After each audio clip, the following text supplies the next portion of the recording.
What's going on, everybody? Welcome into the Prophecy Misfits Podcast. This is episode 350, Power Shift. And we got some pretty interesting things to discuss tonight when it comes to possibly the beginning of a entire global power shift. And so this is going to be kind of it's going to be a ride, to say the least.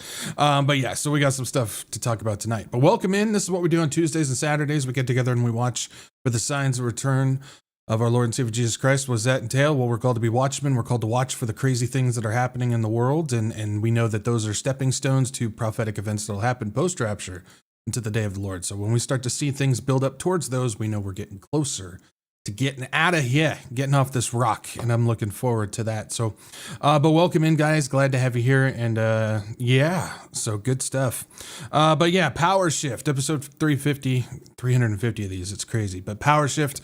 We're going to start off with a few things regarding 5 banks who have been approved for crypto transactions, stablecoin transactions, and whatnot. We know that the Genius Act is going to start playing a part in 2026, and so the banks are starting to get ready for that. So things be changing, things be getting crazy as far as that goes.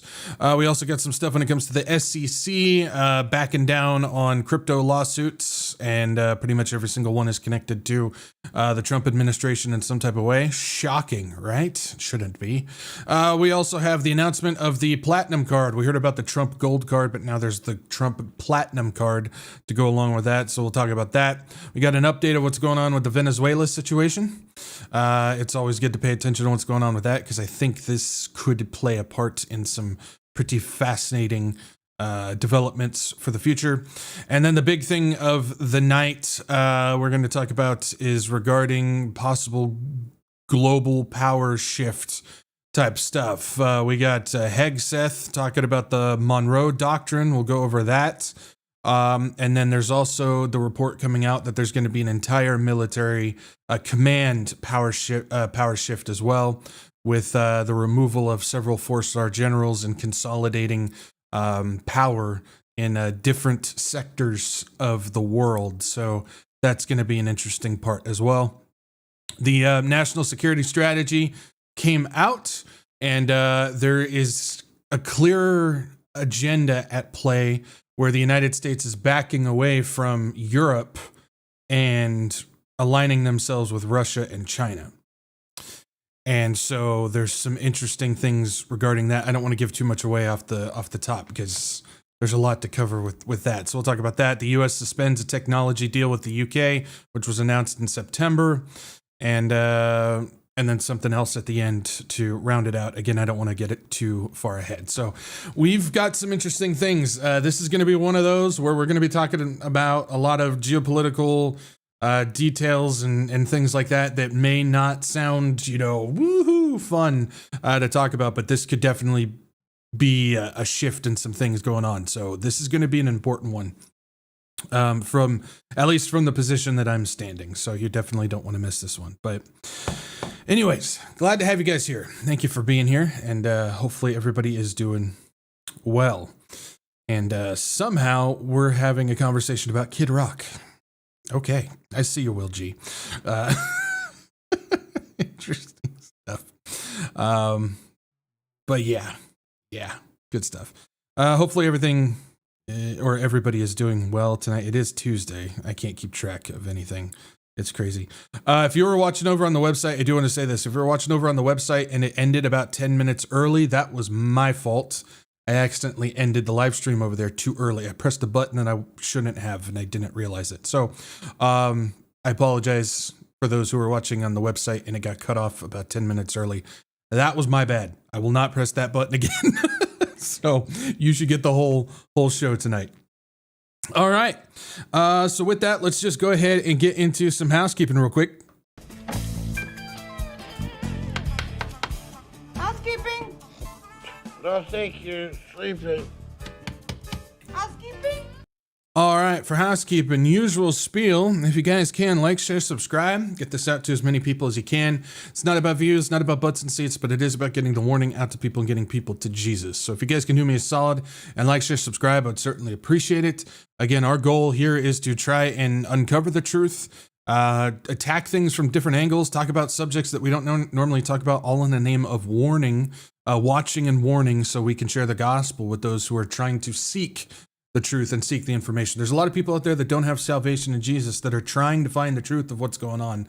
And hopefully we can be that bridge to get them connected to the Lord. The only hope and the only salvation that they'll find. You can have as much knowledge and know about what's going on and see everything that you can, but if you don't have Jesus, you got nothing. And so liking, sharing, and subscribing helps reach those people. I know for a fact that it's helping in that way because there's been multiple people from the truther movement that have come over, found what's going on, and they're hanging around, and hopefully they've given their life to the Lord for that. So please do me a solid.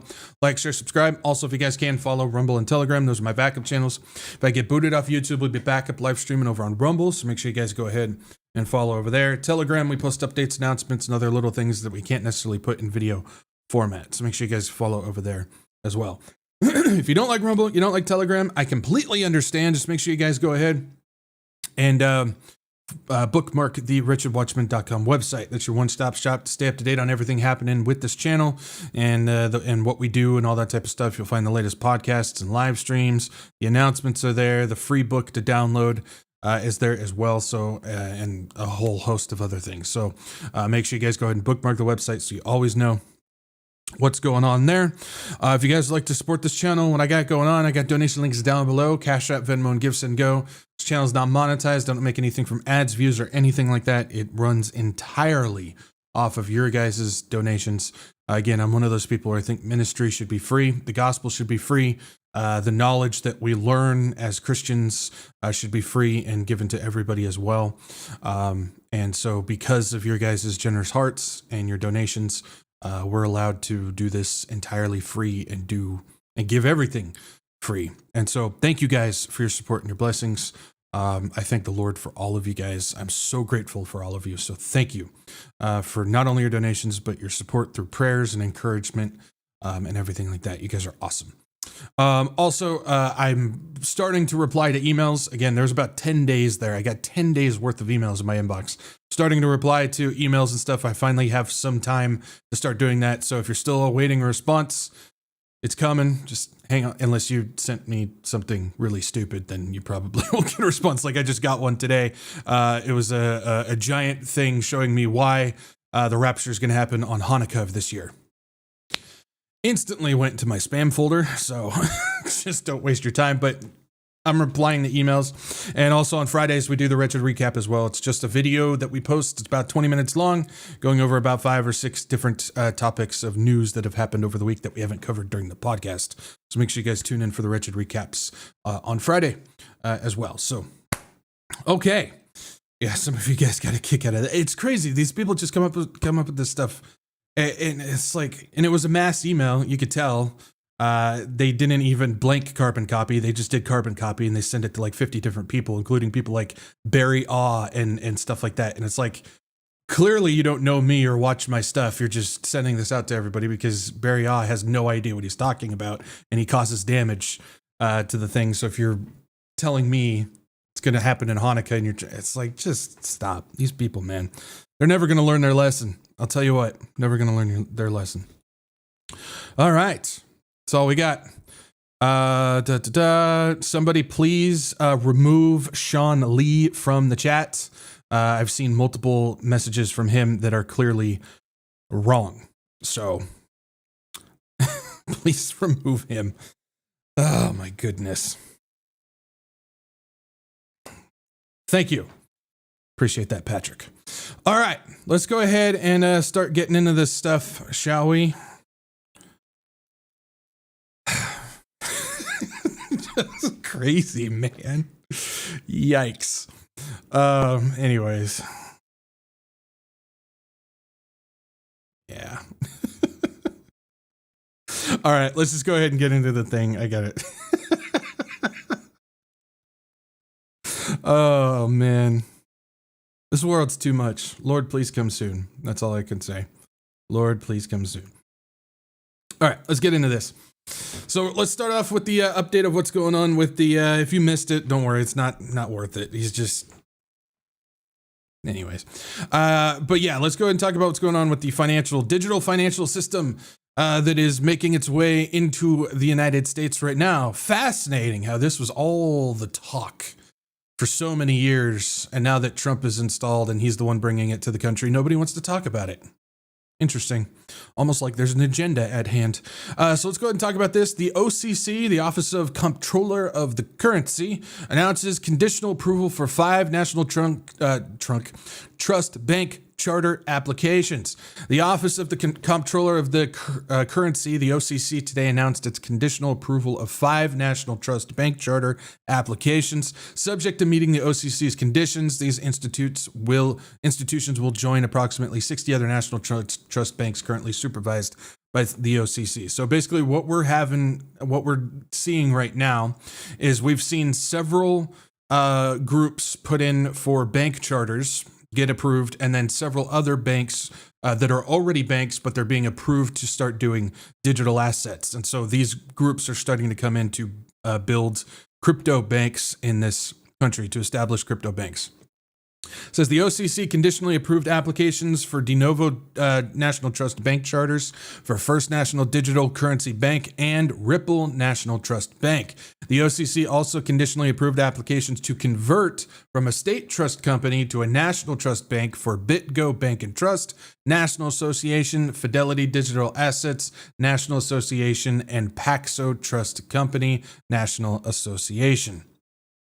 And so we are getting the official announcement that the progression of the Genius Act, which was signed this year, it was July, wasn't it? I think it was June, July, somewhere in the summer there, that was signed and implemented. They're starting to get prepared to get this digital currency in the United States off the ground in 2026. Yes, it's coming that fast.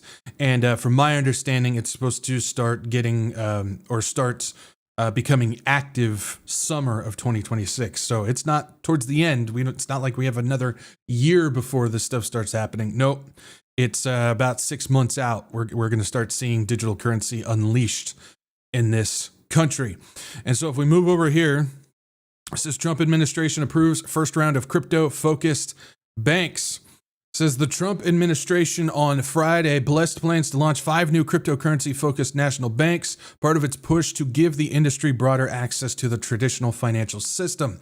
Circle and Ripple, these are 2 companies, specifically Circle, because Circle's involved with so many people. They're involved with BlackRock. Circle's involved with the Trump family financial stuff. Circle's involved with Binance. Circle's involved with a lot of groups. Circle even has connections tying itself to Russia, which is important for later on what we're going to talk about tonight. And so the Circle group is connected to a lot of this. Ripple is also another one that's kind of floated under the radar, but they're involved with this as well. These are a few of those groups that we've talked about that are worth paying attention to. The other one that's worth paying attention to, of course, is Tether. We don't see any updates on Tether so far, but we do know Tether is heavily involved with things. But as of right now, Circle and Ripple were among the crypto upstarts that received approval on applications filed with the Office of the Comptroller of the Currency. The OCC, part of the Treasury Department, regulates national banks. It says a crowd of non-banks has been knocking at the door of the banking system thanks to President Trump's friendly stance towards the crypto industry and focus on deregulation. This is one of the main elements of Trump's 2024 campaign when he was going of last year. He was talking about first in AI, first in crypto. He calls himself the crypto president. And he says that's his main goal that he wants to get done.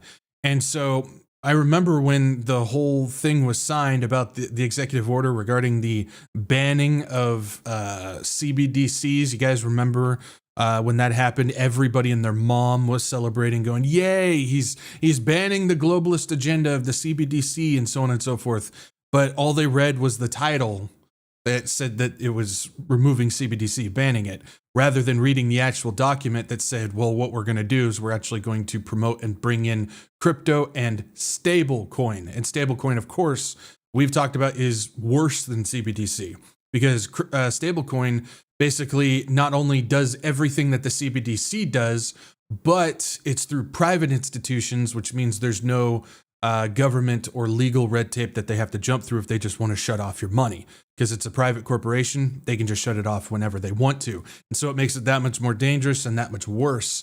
And Trump, of course, is in favor of that. So he's bringing in something that's worse, that's still right in line with what the globalists want to do. Again, something else that we never hear about from the churches or pro-Trump crowd as well. Just kind of lost in the wind type of thing, but very important. And so this is part of his campaign. This is the push that he was doing. And so everything that he's been doing has been to, as far as the crypto stuff, has been to introduce this for 2026. And we're right on track for that. It says crypto companies and fintechs have applied for special bank charters, while retailers like Amazon and Walmart have eyed expansions of bank-like services since Trump's return to office. It says the conditional approvals by the OCC of Circle's and Ripple's application will allow them to move forward with building so-called trust banks. The trust banks have traditionally been the purview of insurance companies, asset managers, and payroll processors. They differ from full banks in that they generally cannot take deposits or make loans. However, when you're dealing with crypto and you're dealing with stablecoins, you don't necessarily need deposits or loans when everything is through digital ledger. So this isn't about building, a bank, a traditional bank like you would see today. This is about kind of bridging the gap between a crypto exchange and wallet system that there's thousands of them out there, and a bank. It's kind of in the middle of those, and it's combining them together. And so it says the applicants have 18 months to raise the capital. This video is annoying. It says the applicants have about 18 months to raise the capital and build the infrastructure needed to launch a bank, the OCC said. They also will be subject to a final exam from the agency before opening their doors. So we're getting very, very close to what's going on. It also says Circle, Ripple, and many other companies applying for such charters may have having one will allow them to cut out costly middlemen and boost consumer confidence in a range of services. That could include safekeeping digital assets and issuing stablecoins. This is digital dollars. That's what it is. It is digital dollars. And it says, so far this year, 12 companies have applied for trust charters, more than any in at least the preceding 8 years, according to data compiled by the Claros Group. It says Paxos, BitGo, and Fidelity also received approval Friday. In their cases, the OCC approved applications to convert pre-existing state charters to national trust charters as well. You guys ready? You guys ready to start seeing the digital currency here in the United States? As soon as they're not wasting any time. They signed that Genius Act and they started pushing fast and they started pushing very hard to get this going and moving in this country right here. And so stablecoin is, as of right now, the route that they're going, because that ties the dollar to a digital currency. So it's a digital dollar. That's basically what it is. And it can be issued through private groups.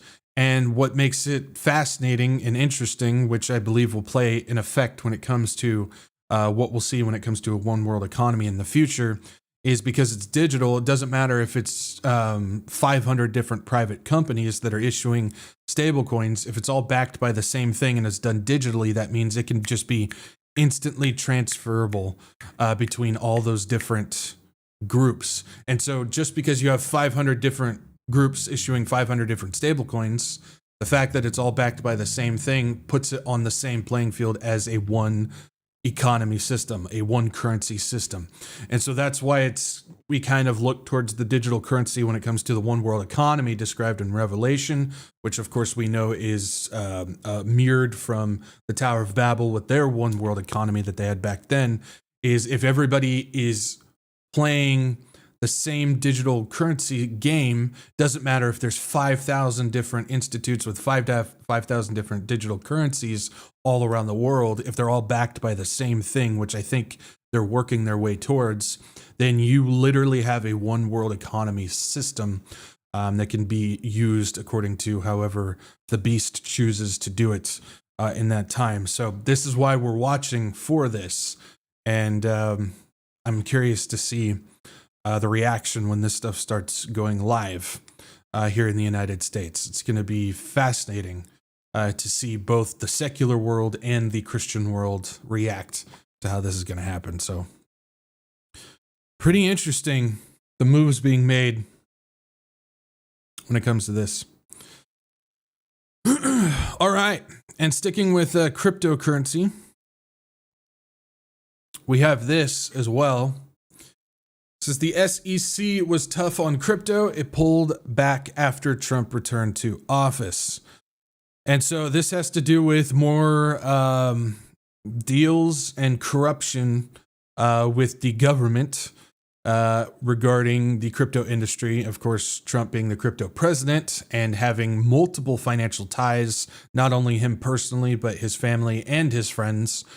He's doing more of the deals to let them off the hook in order to protect his own personal investments. It says a cryptocurrency firm run by the billionaire Winklevoss twins was facing a punishing federal lawsuit after Trump returned to the White House. The Securities and Exchange Commission moved to freeze the case. So a cryptocurrency that was in a massive lawsuit with the SEC. Basically, Trump came in and that case has been frozen. Along with that, the SEC had also sued Binance, the world's largest crypto exchange, but then dropped the case altogether under the new administration. This is one that we covered a few months back. We were talking about this because Binance is connected to Trump's World Liberty Financial Coin, as well as the deals that were made with, I believe it's UAE that it was made with, or Qatar. No, it was UAE. The UAE.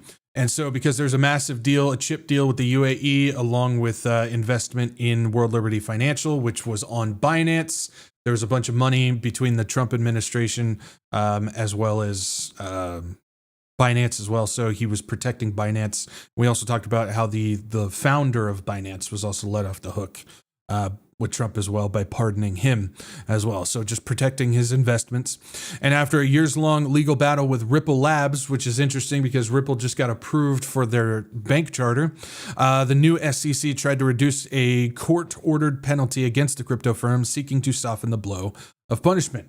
So again, more corruption, government corruption on this. Anybody surprised? We've been covering this government corruption for a long time, and it's skyrocketing. Everything that this administration can do to protect its own personal investments and benefit in any type of way, whether it's through investment groups, whether it's through deals being made, or whether it's just through people donating to Trump directly. All those people have been pardoned or deals dropped, cases dropped, lawsuits dropped, and all these types of things. So no surprise there.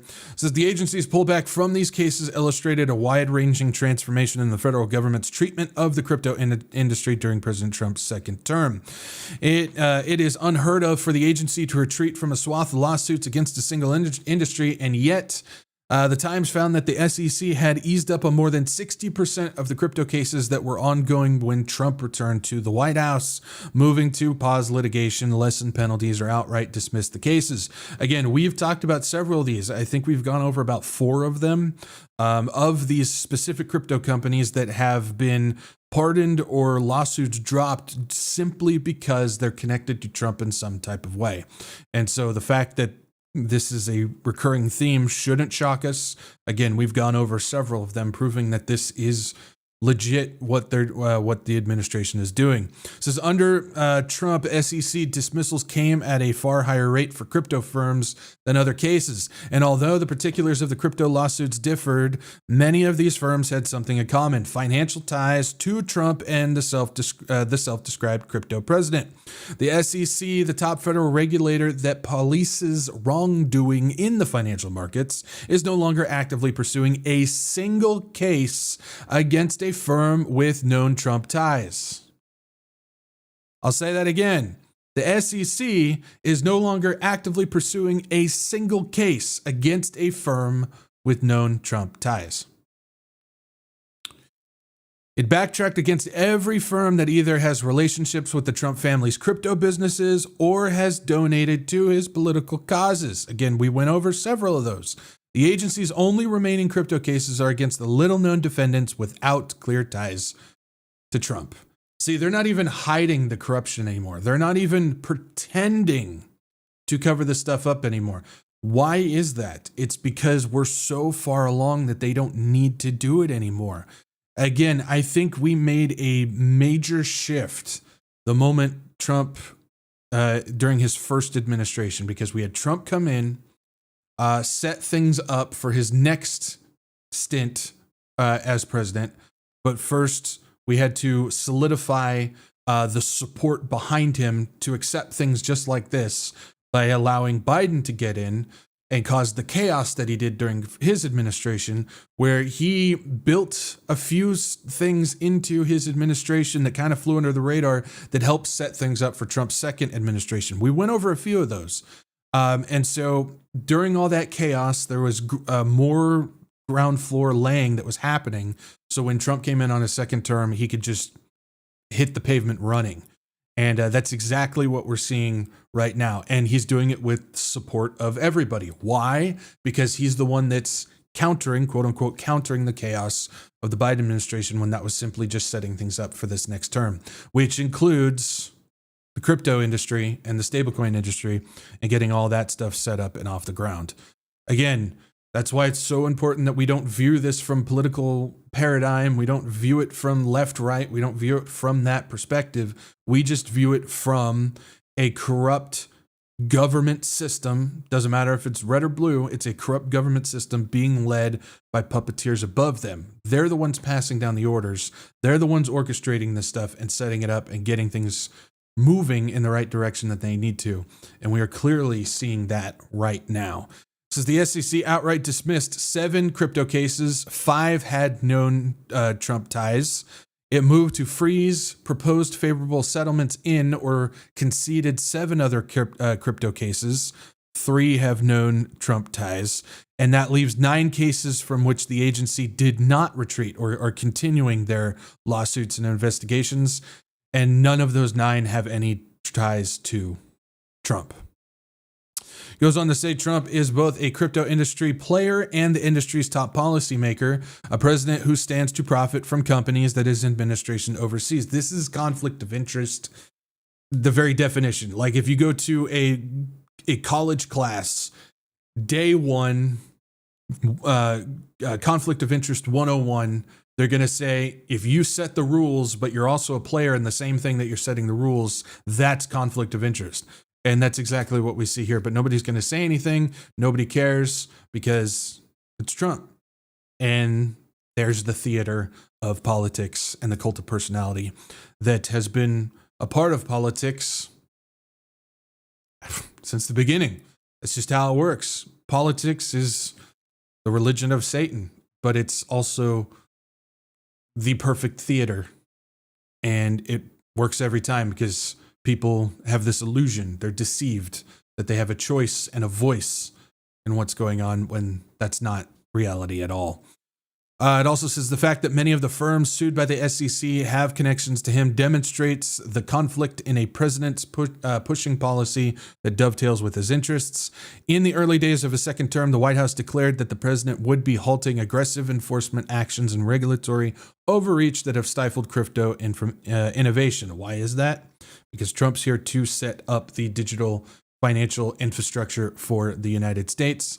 And that's the very same thing that most people on the right have been shouting against, but they're now in favor of it simply because it's Trump. Well, while it's aligning itself with what the globalists are trying to do, we know that Trump isn't a globalist. So how he's doing it is going to be different than how the other ones are doing it. Just because it's the exact same infrastructure with the exact same rules and the exact same dystopian rules to it, it doesn't matter because his is different. Well, how is it different? It doesn't matter. It's Trump, so it's just different. That's usually the response you get. Nobody can explain it, even though it's the exact same thing. Goes on to say, this is pretty interesting.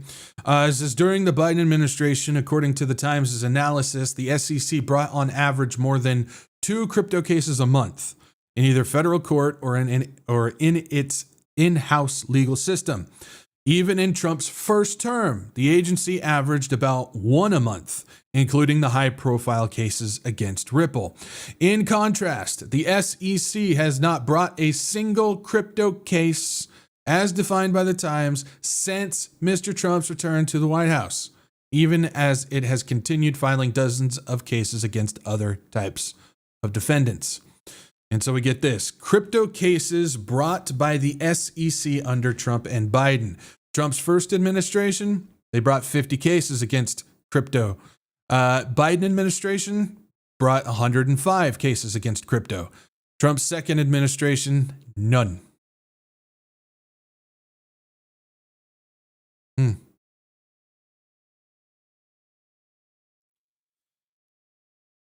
It's you just tie this up, and that's the thing. This isn't a one-off. This isn't a fringe thing. This isn't just it's only just this thing. It's like, okay, we can forget about that and stuff.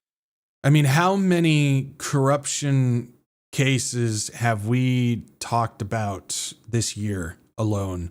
I don't remember talking about this many corrupt deals, honestly, since I've started this thing. We've talked about them in the past, but this year has been excessive when it comes to the stuff. We've covered a lot of it.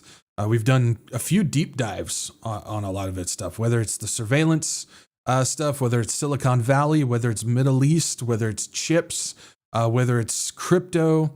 I mean, the list goes on and on. We've talked about a ton of this stuff. And so this is just par for the course for the government, because they can just do whatever they want to do.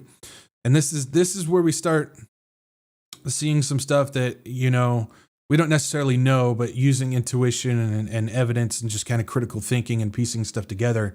I think what we're starting to witness is, yes, Trump is a puppet and he's still being given marching orders and stuff like that, which I believe for the most part we're going down. But I think because of Trump's just excessive narcissism, we're starting to see possibly areas where he's kind of going off script for his own personal benefit. And I think that's going to play a factor when it comes to replacing him in some type of way in the future, and bringing in somebody else who will be a little bit more, who will still be accepted, but a little bit more controllable. And that's what happens when you're playing with people like this, as they can go off script and they can start making decisions for their own personal benefit. The biggest example of that we have would be Hitler.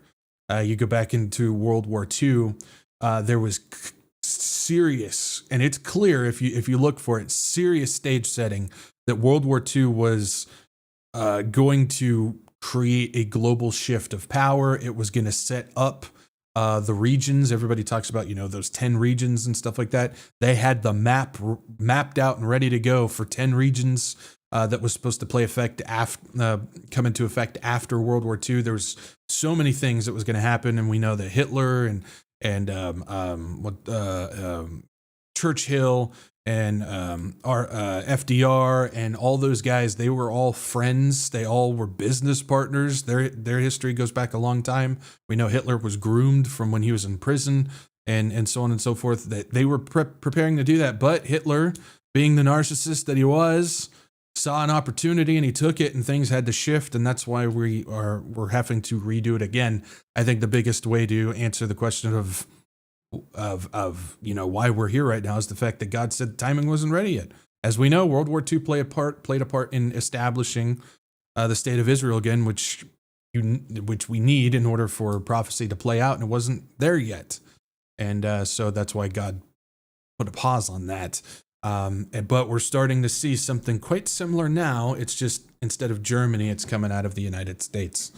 So definitely something to consider and kind of gnaw on there for all of you who like to look into history and stuff like that. That's why there's so many factors of what we're seeing today that mirror what happened with Nazi Germany back in the 30s specifically. And we're starting to see the very same thing here in the United States. It's almost like history, it's replaying itself. Almost like Satan is attempting to do the exact same thing that he did back then. And very similar, very similar. So go take a look at those if you haven't. It's pretty interesting. All right. We also have this, the Platinum Card. And it's not a credit card. It says, what's inside Trump's $5 million shortcut to U.S. residency? It's just making a way for all the rich people. Because it's like, oh, we are cracking down on immigration. We want all the immigrants out. We want all the illegal people out of here. Except if you got a lot of money and you can give it to us, then we'll sidestep all the legal stuff for you to come in because you gave us money. And that's all we care about. We care about the rich, and that's it. So it says, Platinum Card, what's inside Trump's $5 million shortcut to the United States residency? It says the Trump administration has planned to introduce a Platinum Card for $5 million, which would allow foreign workers to stay in the United States for 9 months a year. Amid Trump administration's increasing curbs on immigration and job visas, the U.S. government's Gold Card is being branded as an alternative for foreign workers willing to spare $1 million for U.S. residency in record time. So we knew about the Gold Card. That was announced pretty early on this year. And then that the ability to apply for it came available a few months ago. But now they're introducing the Platinum Card to go along with it.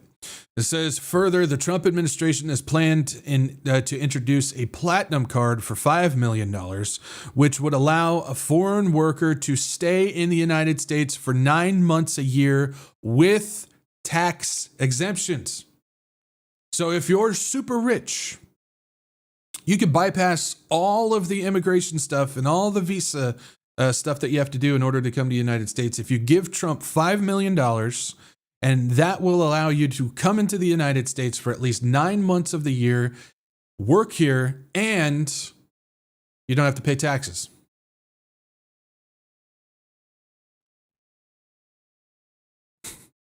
America first. Am I right? Yeah. The premium residency programs, first announced in September, comes months after Trump hiked the H-1B visa fee from $5,000 to $100,000 in October. The two visa programs are part of Trump's plan to encourage the wealthy to immigrate to the United States for a hefty price tag, along with curbing the local jobs being offered to foreign workers. The Gold Card is for foreign applicants applying for citizenship, while the corporate Gold Card is for those seeking to enter the program as an employee with a corporate sponsor. According to the Trump Card website, an applicant can apply for a Gold Card for $15,000 for DHS processing fee, which would be followed by a background approval with an interview. So if you want to move to the United States, you pay $1 million plus the $15,000 processing fee. You get the Trump Gold Card, and you can just come to the United States without having to jump through all the hoops. So that's what that's for. But the Trump Platinum Card allows individual applicants to reside in the United States for up to 270 days a year without being subject to tax on non-U.S. income. With the Platinum Card, which comes at a cost of $5 million, there's no requirement of travel visas. When launched and upon receipt of a $15,000 DHS processing fee and $5 million contribution. You know how it doesn't say payment. It's interesting that it's a contribution. Who's getting the $5 million? Is it going towards the United States government, or is that going into Trump's pocket? We don't know. But it is fascinating that if you go to the website, it talks about it's a $5 million contribution, which raises questions. I don't have answers for them, but it's fascinating nonetheless. They will have the ability to spend up to 270 days in the United States without being subject to U.S. taxes on non-U.S. income. This is just going to open up a whole can of worms. This is going to open up for a whole can of worms of what's going on. I hope you guys are seeing this, because this is kings and peasants. This is neo-feudalism. And I'm one of those people where, I've said this a bunch of times and I'll say it again. So if you've been around, I sound like a broken record, but I think it's important that we understand this. There's so many people and times that we're hearing that, communism. I mean, we've been hearing it for so long that everybody's talking about, they're changing the United States into communism. And the world is embracing communism, and communism is going to be what the beast system is going to be like, and stuff like that. And I'm sitting there going, you're going to be begging for communism compared to what they're building. They are building, and I still stand by this. I came up with this idea many years ago, and everything that I've seen building so far is only confirming it even further, that this system that they're building is a neo-feudalistic technocracy. It is kings on top, a very select group of kings on top, peasants below, that are going to be dependent upon the king's system, and it's all going to be run, ruled, and surveilled by technocracy. And when we see what's written in Scripture, we can't necessarily say that, well, this is what this is going to be, because we don't know. Things can change, but as of right now, we are still building towards that neo-feudalistic technocracy, which is 100 steps above whatever communism is going to be, which you can ask 100 different people what communism is. You'll get 100 different answers. Nobody seems to really understand what communism is. Now, I'm not saying communism's good. It's not. But this idea that we're building towards a communist society, you might want to look further down the road of dystopian, because it's a lot worse than that. And so when we see stuff like the platinum card, that's part of that neo-feudalistic style. And then when you look at the rules that they're coming out for anybody who wants, for us regular peasants who want to tour the United States, it's straight up technocracy. The surveillance and the data collection that they're trying to get feeds into that. So we're seeing neo-feudalistic and we're seeing technocracy, and they're working in tandem together. So something to think about on that. All right. Have I lost anybody? I hope I haven't lost anybody. Everybody still good? All right.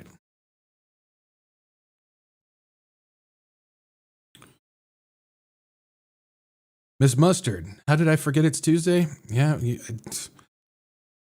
Honestly, I'm surprised that I showed up myself. I forgot it was Tuesday.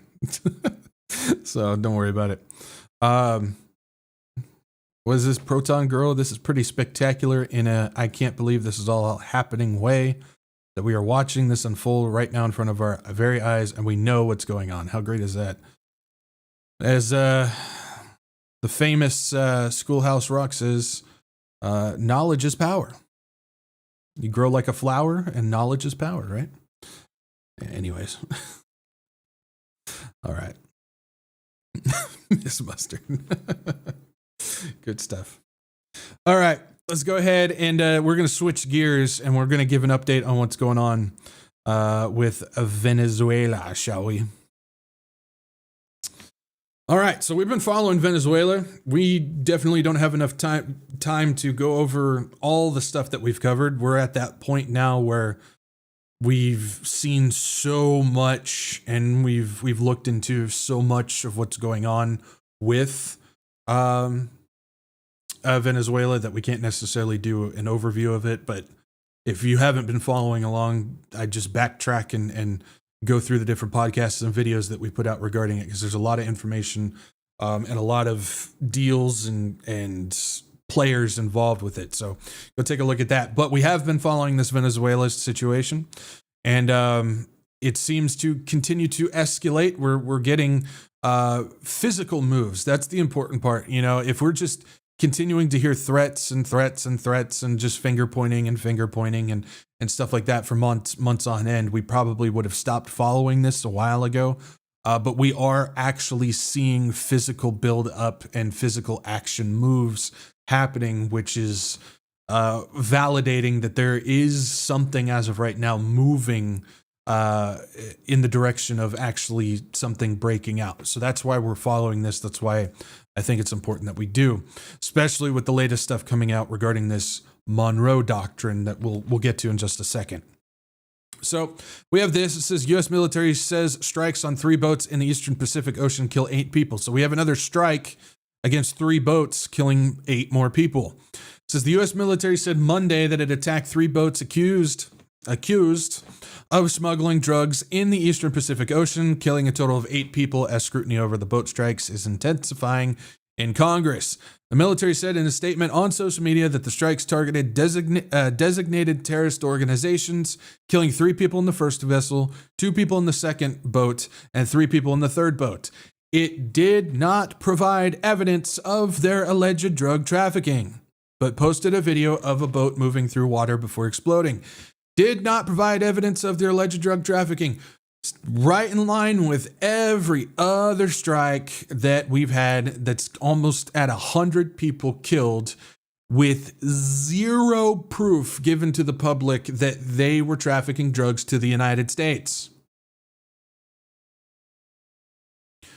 We still have people out there that are just cheering on the murder of people. Now, could they be transferred? Maybe, but we don't know.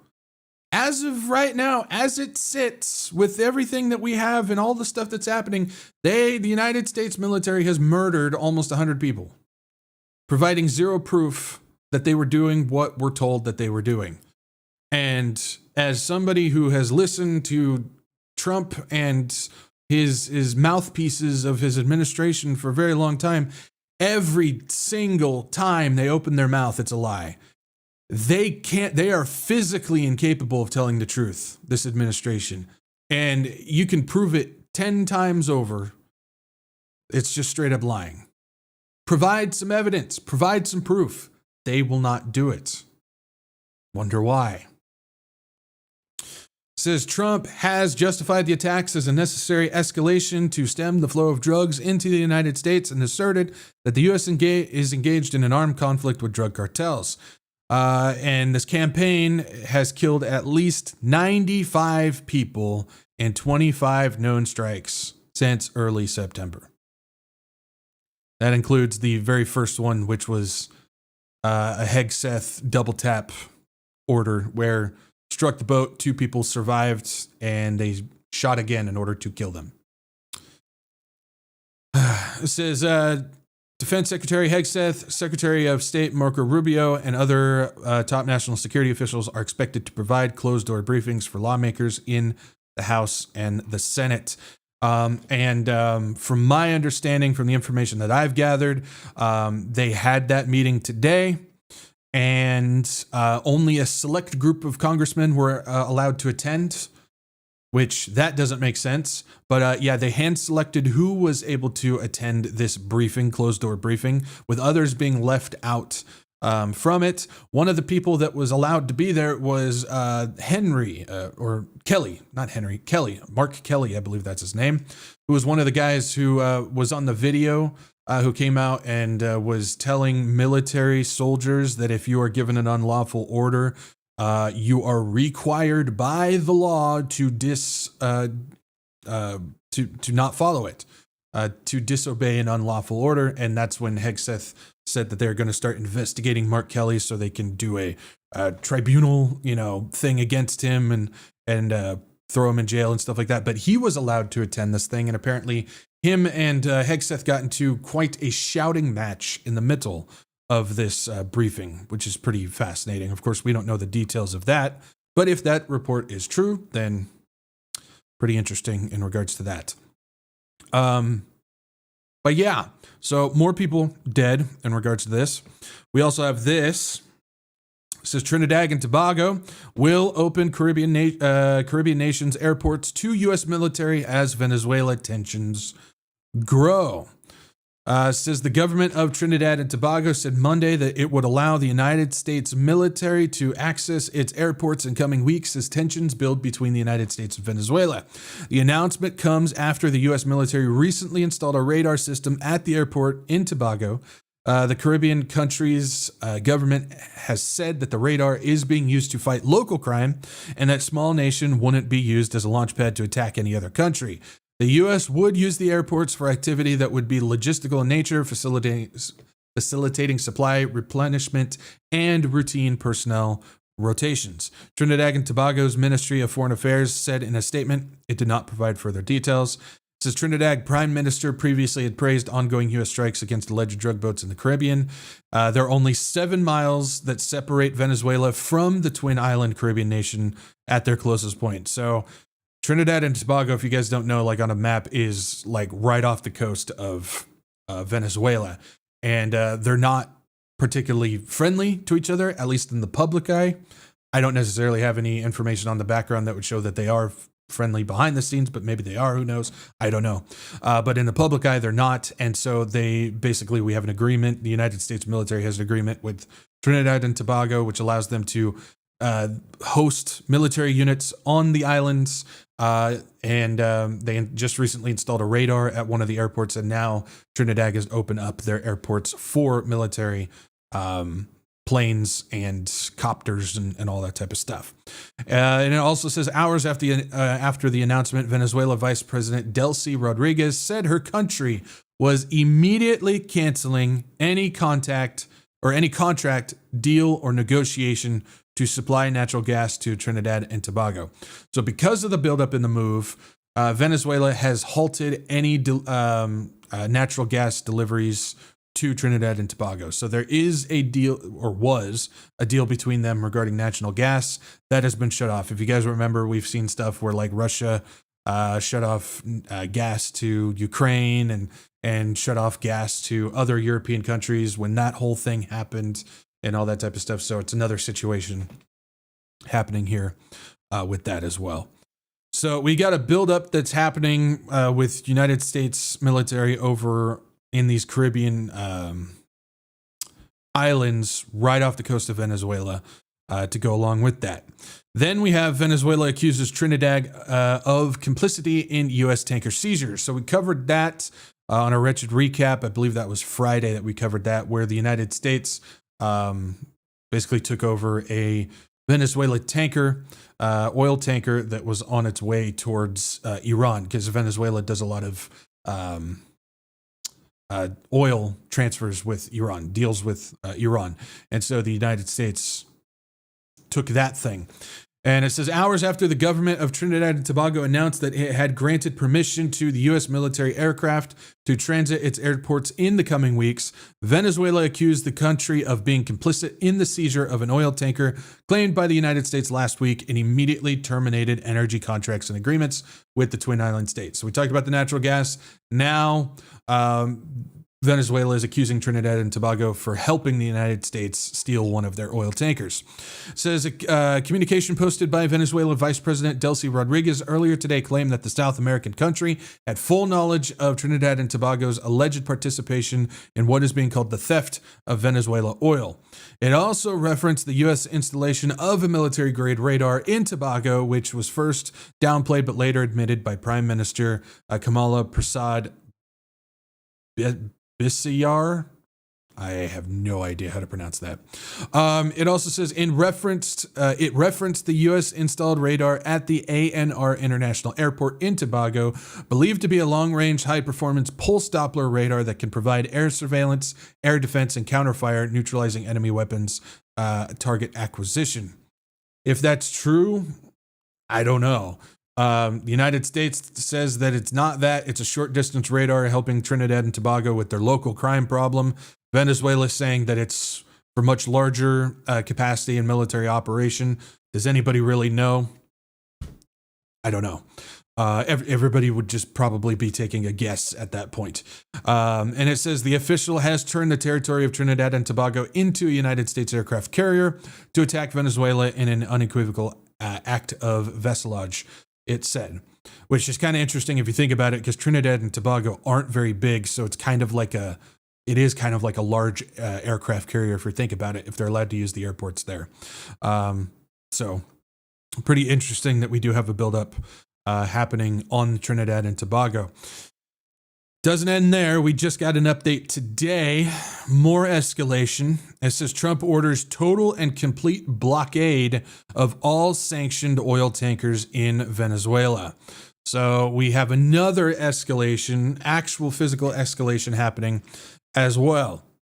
Says President Trump on Tuesday, and that's today, called for a total and complete blockade on all sanctioned oil tankers that enter or depart Venezuela as the administration heaps pressure on Venezuelan President Nicolas Maduro at sea and leaves the open door for land strikes. Isn't it kind of fascinating?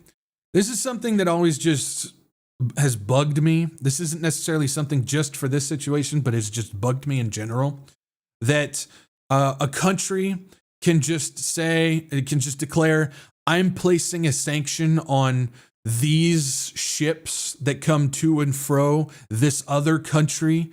And so if we see that, we're just going to take them. I mean, that's like, honestly, think about it. That's like me saying, I'm declaring a sanction on your dog. And so the moment I see your dog leave your yard, I'm just going to take your dog. Like, you can't just do that. We can't do that. Otherwise, everybody would just be doing that to everybody all the time. So why are we allowed to do that? I don't know. Maybe there's stuff there that I'm not smart enough to figure out, but to me, that's always bugged me, this sanction stuff. Well, I just declare that we're going to take this if it leaves your country because you're sanctioned. By whose authority? It doesn't matter. You're just sanctioned, so we're going to take it. There's nothing you can do about it. It's like, that makes no sense. Again, I think that's just more of the theatrics of geopolitical stuff, but we won't get into that.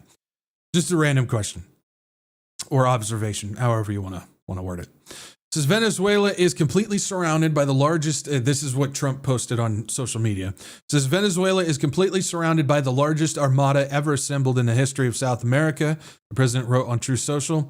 It will only get bigger, and the shock to them will be like nothing they have ever seen before. Until such time as they return to the United States of America, all of the oil, land, and other assets that they have previously stole from us. Now we're saying that Venezuela has stolen oil, land, and assets from the United States. And that's why they're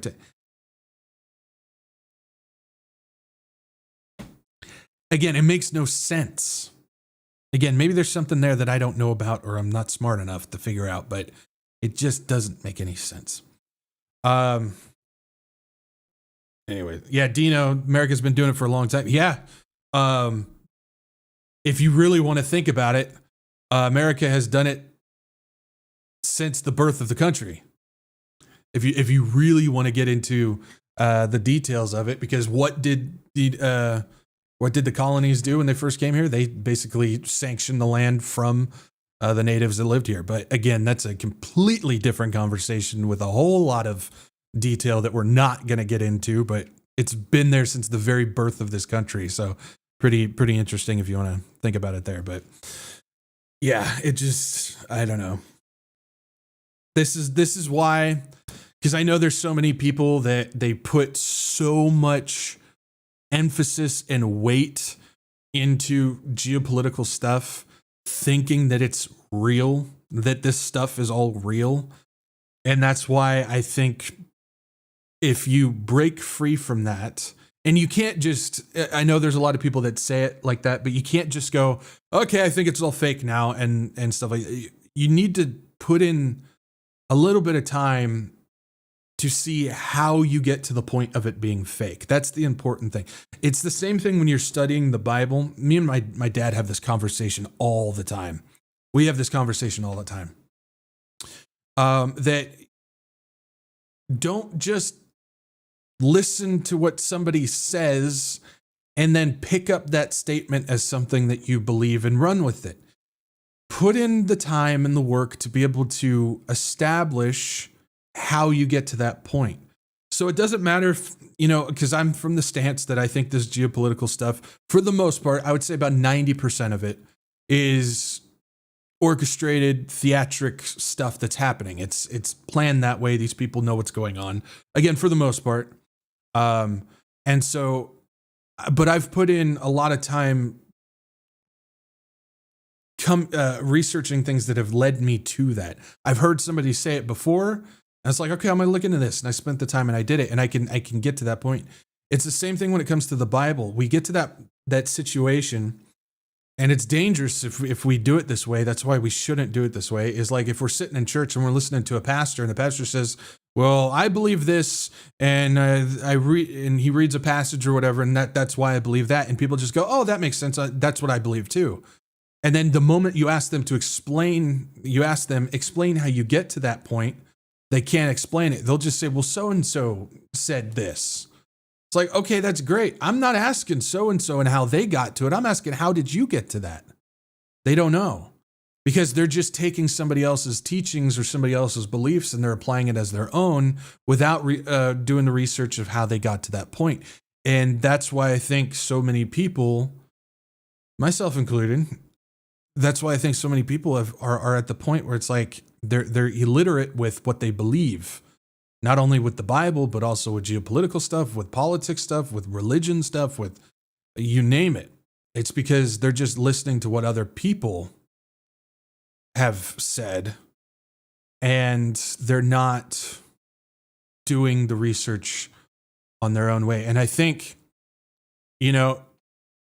I didn't mean to turn it into this, but it's a good example of it. That's why I take so much heat for my views on eschatology, specifically the seals, the day of the Lord, and Matthew 24, is because a lot of people just listen to what the narrative has been for over 100 years.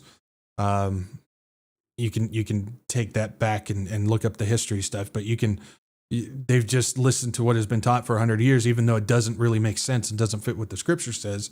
But because they've heard it by multiple people for years of their life, they've just established it as their own beliefs, but they never have actually looked into it. Well, I spent time and I looked into it, and I realized the narrative that's been out there that has been taught for 100 years doesn't fit and doesn't make sense. And so I've come up with something else. Now, do I have all the answers for what I believe? No, but there's going to be a lot of stuff in scripture that's not meant for us. But I certainly believe that my view fits a little bit better, but that's my own personal thing. But do the research on it and figure out how you, or figure out why you believe the things that you believe. And again, there is nothing wrong. This is something that I think is because of the times that we live, the information age that we live, everybody believes that they have to have a belief on something. And they can't just go, well, I don't know. Everybody is like pressured into, well, you have to have an opinion on this, or you have to have a belief on that. It's like, there's nothing wrong with just saying, well, I don't know. I haven't looked at it. I don't know. Why do I need to have an opinion or a belief on something that I haven't actually thoroughly looked at? There's nothing wrong with saying, I don't know. Even when it comes to the Bible, we're not going to know everything in Scripture. We're just not.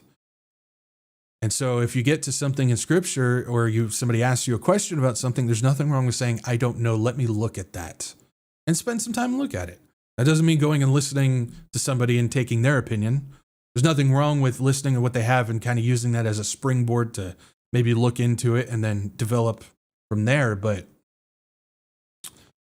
I think we need to be able to do the research and understand why we come to the beliefs that we come to. So I know, little kind of rant, little tangent thing, but I think that's very important. So if you're somebody who's watching this and you're not on board necessarily with the fact of the geopolitical stuff being theater, being orchestrated, but you're willing to hear it out, spend some time and look at it. Don't listen to what I have to say about it. Don't listen to what other people have to say about it. Just go and take a look at some stuff. Go back in history, look at current stuff, and just have an open mind and critical thinking and common sense when you're reading through this stuff and go, okay, does this make more sense with the narrative that I'm being told that all these people are at war with each other and they dislike each other and stuff like that? Or does it make more sense that maybe these people are just actors and the moves that are being made are actually higher orders from some people up above and they're moving pieces around a board? Look at history that way, look at current events that way, and then come to the conclusion that way. So, okay, I'll step down off my soapbox. I apologize. All right. Let's get to the title topic for tonight, shall we? Power shift. And this is going to be an interesting one. There's something at the end of this that is going to tie everything together. When we go over this, there's a couple things I want you to keep in the forefront of your mind, because you're going to see these reoccurring themes through everything that I'm about to show you. One, you're going to see the consolidation of military power in the United States. Two, you're going to see a consolidation of regional power by the United States military in the world. Three, you're going to see the United States stepping away from Europe and embracing Russia and China. Keep those three things in the forefront of your mind because you're going to see that theme through all of this. What that could mean, I don't know. But it's interesting that we're starting to see all of this at the exact same time right before 2026. It's interesting. So let's take a look. We got this. Now, somebody asked me about this on Saturday, and I said, I don't know. I need to look at it. I didn't see it. So I don't remember who that was, but I know somebody asked about this. So for those who asked on Saturday, here we go. It says, U.S. Defense Secretary says Monroe Doctrine is stronger than ever. Pete Hegseth promises peace through strength as he asserts American military dominance in Western Hemisphere.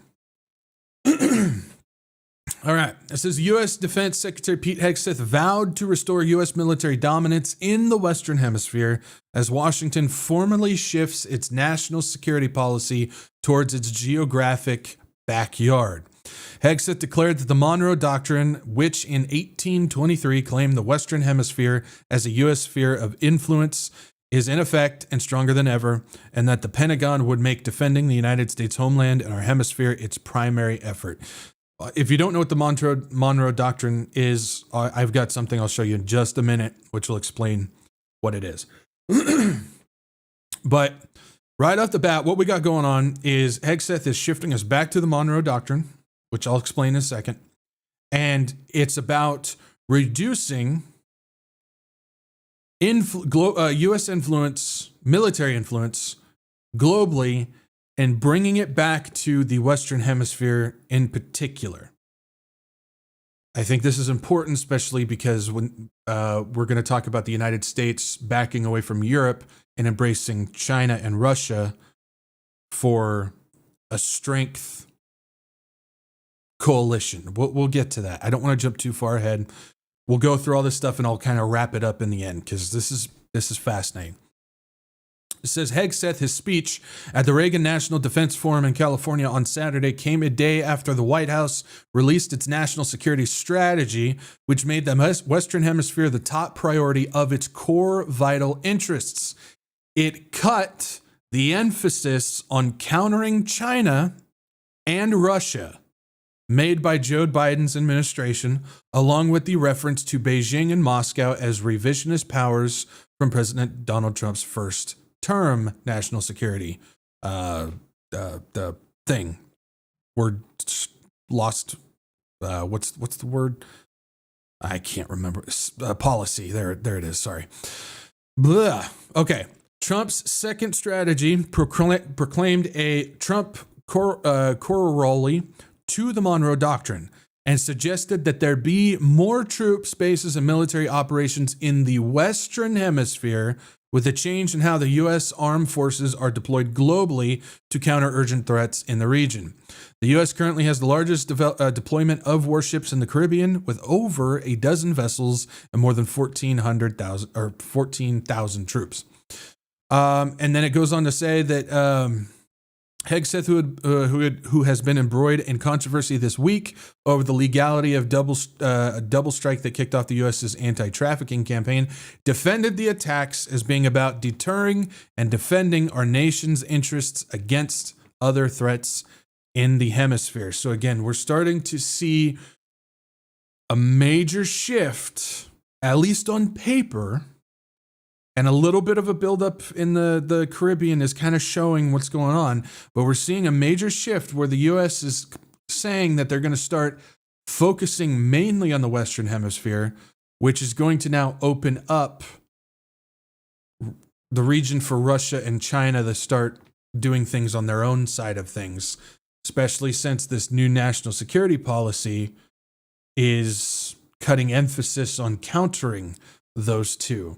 So again, the three themes that I was telling you about, we're seeing right here. It says, in his prepared remarks, he also said, this is Hegseth, that the Defense Department stood ready to guarantee U.S. military and commercial access to key terrain like the Panama Canal, the Caribbean, the Gulf of, it's still Mexico, it's not America, the Gulf of Mexico, the Arctic, and Greenland. Now, this is fascinating because, one, we've talked about the Technate in the past, which was the grandfather of Elon Musk back in the 30s. And Technocracy Inc., they were trying to establish the Technate, which would be pretty much everywhere that was just listed right there. All that region would become one centralized thing. Then I brought up World War II and the whole situation there. If you look at the map regarding the 10 regions that they were trying to establish post-World War II, but that fell apart because Hitler went off the rails.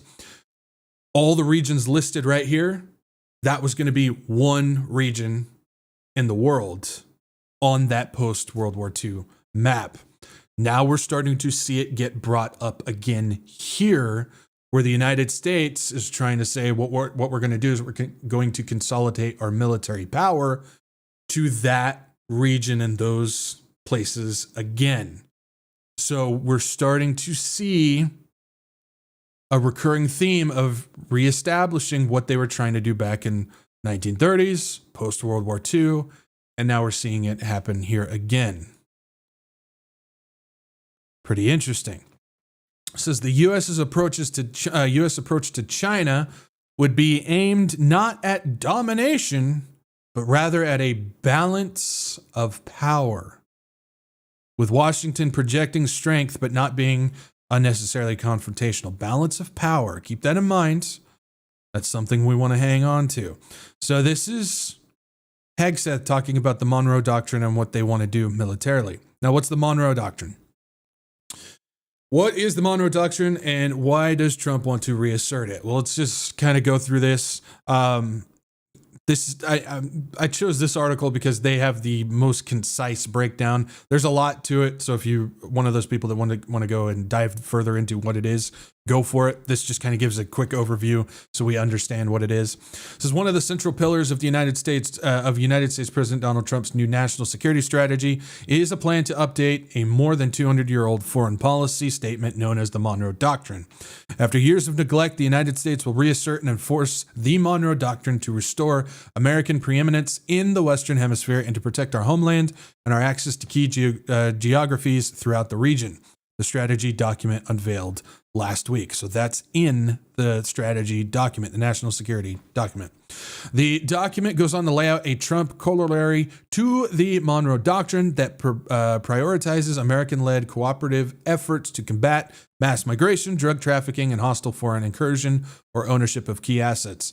So this is where we start to see the immigration play come into effect. This is where we start to see the drug trafficking play, the Venezuela situation come into effect. And then the fact that they're declaring all these groups to be terrorists, foreign terrorists, and stuff like that, that comes into play as well.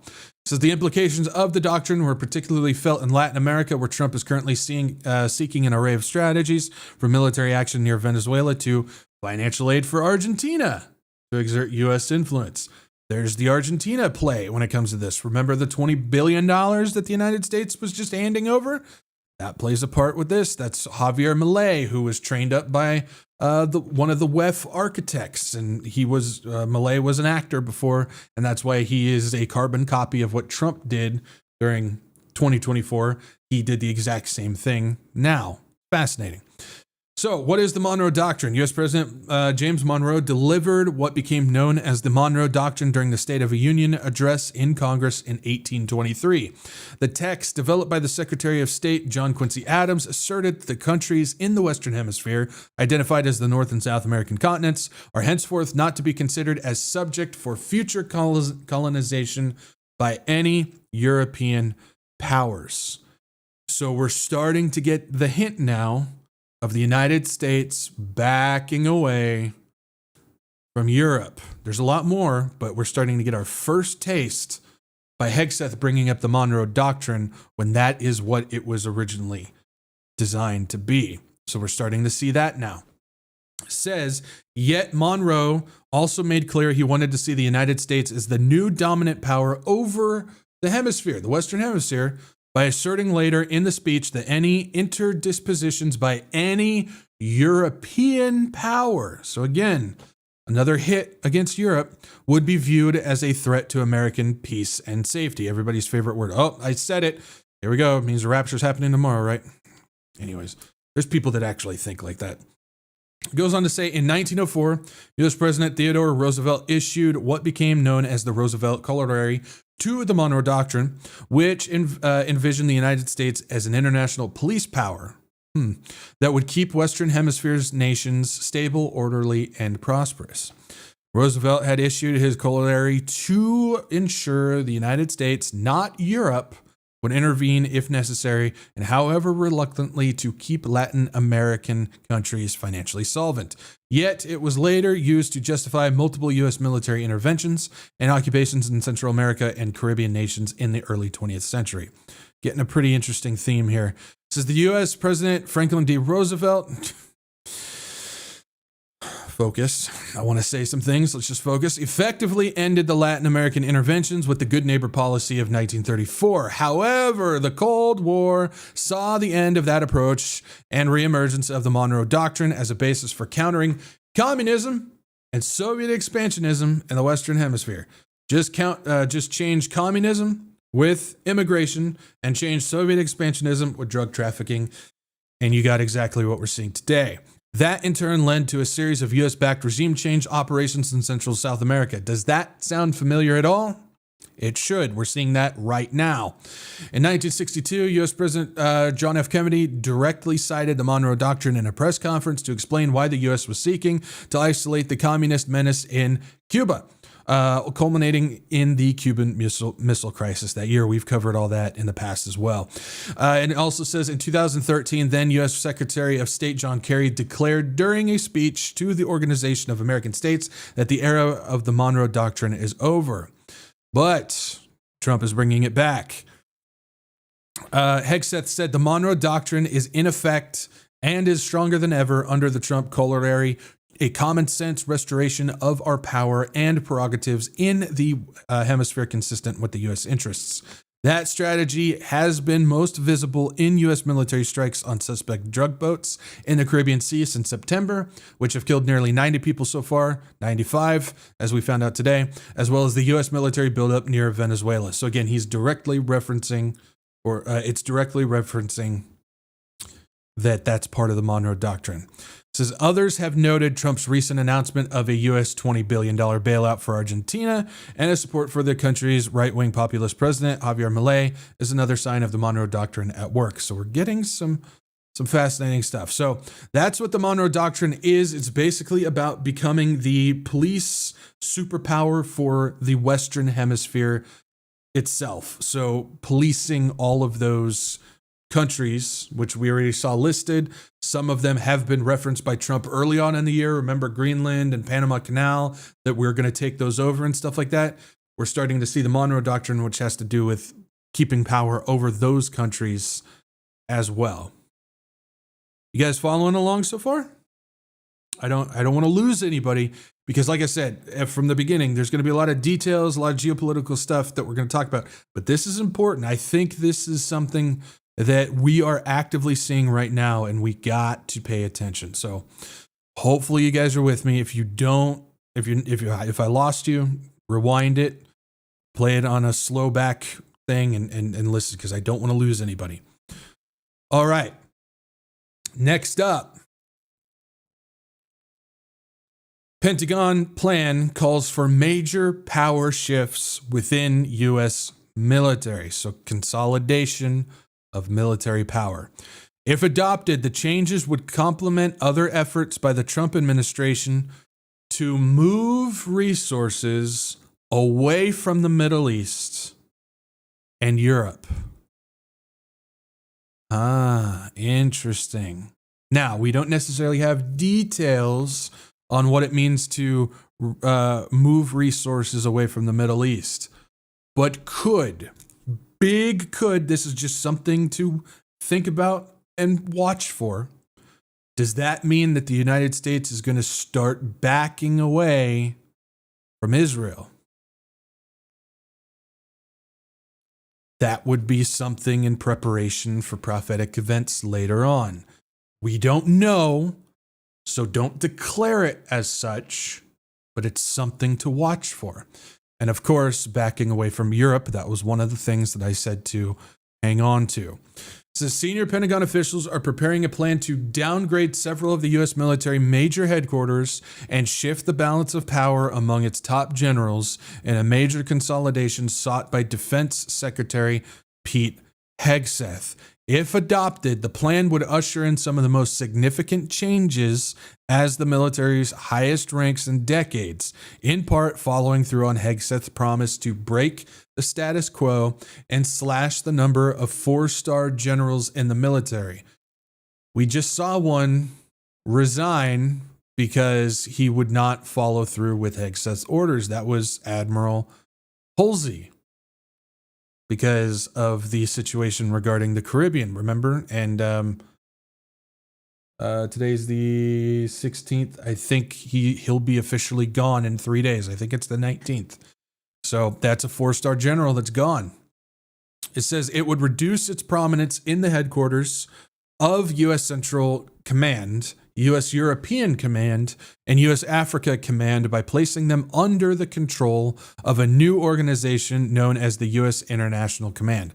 So rather than having 3 generals in these 3 spots giving the orders, they're going to consolidate them under one umbrella, so one person is giving orders to all 3.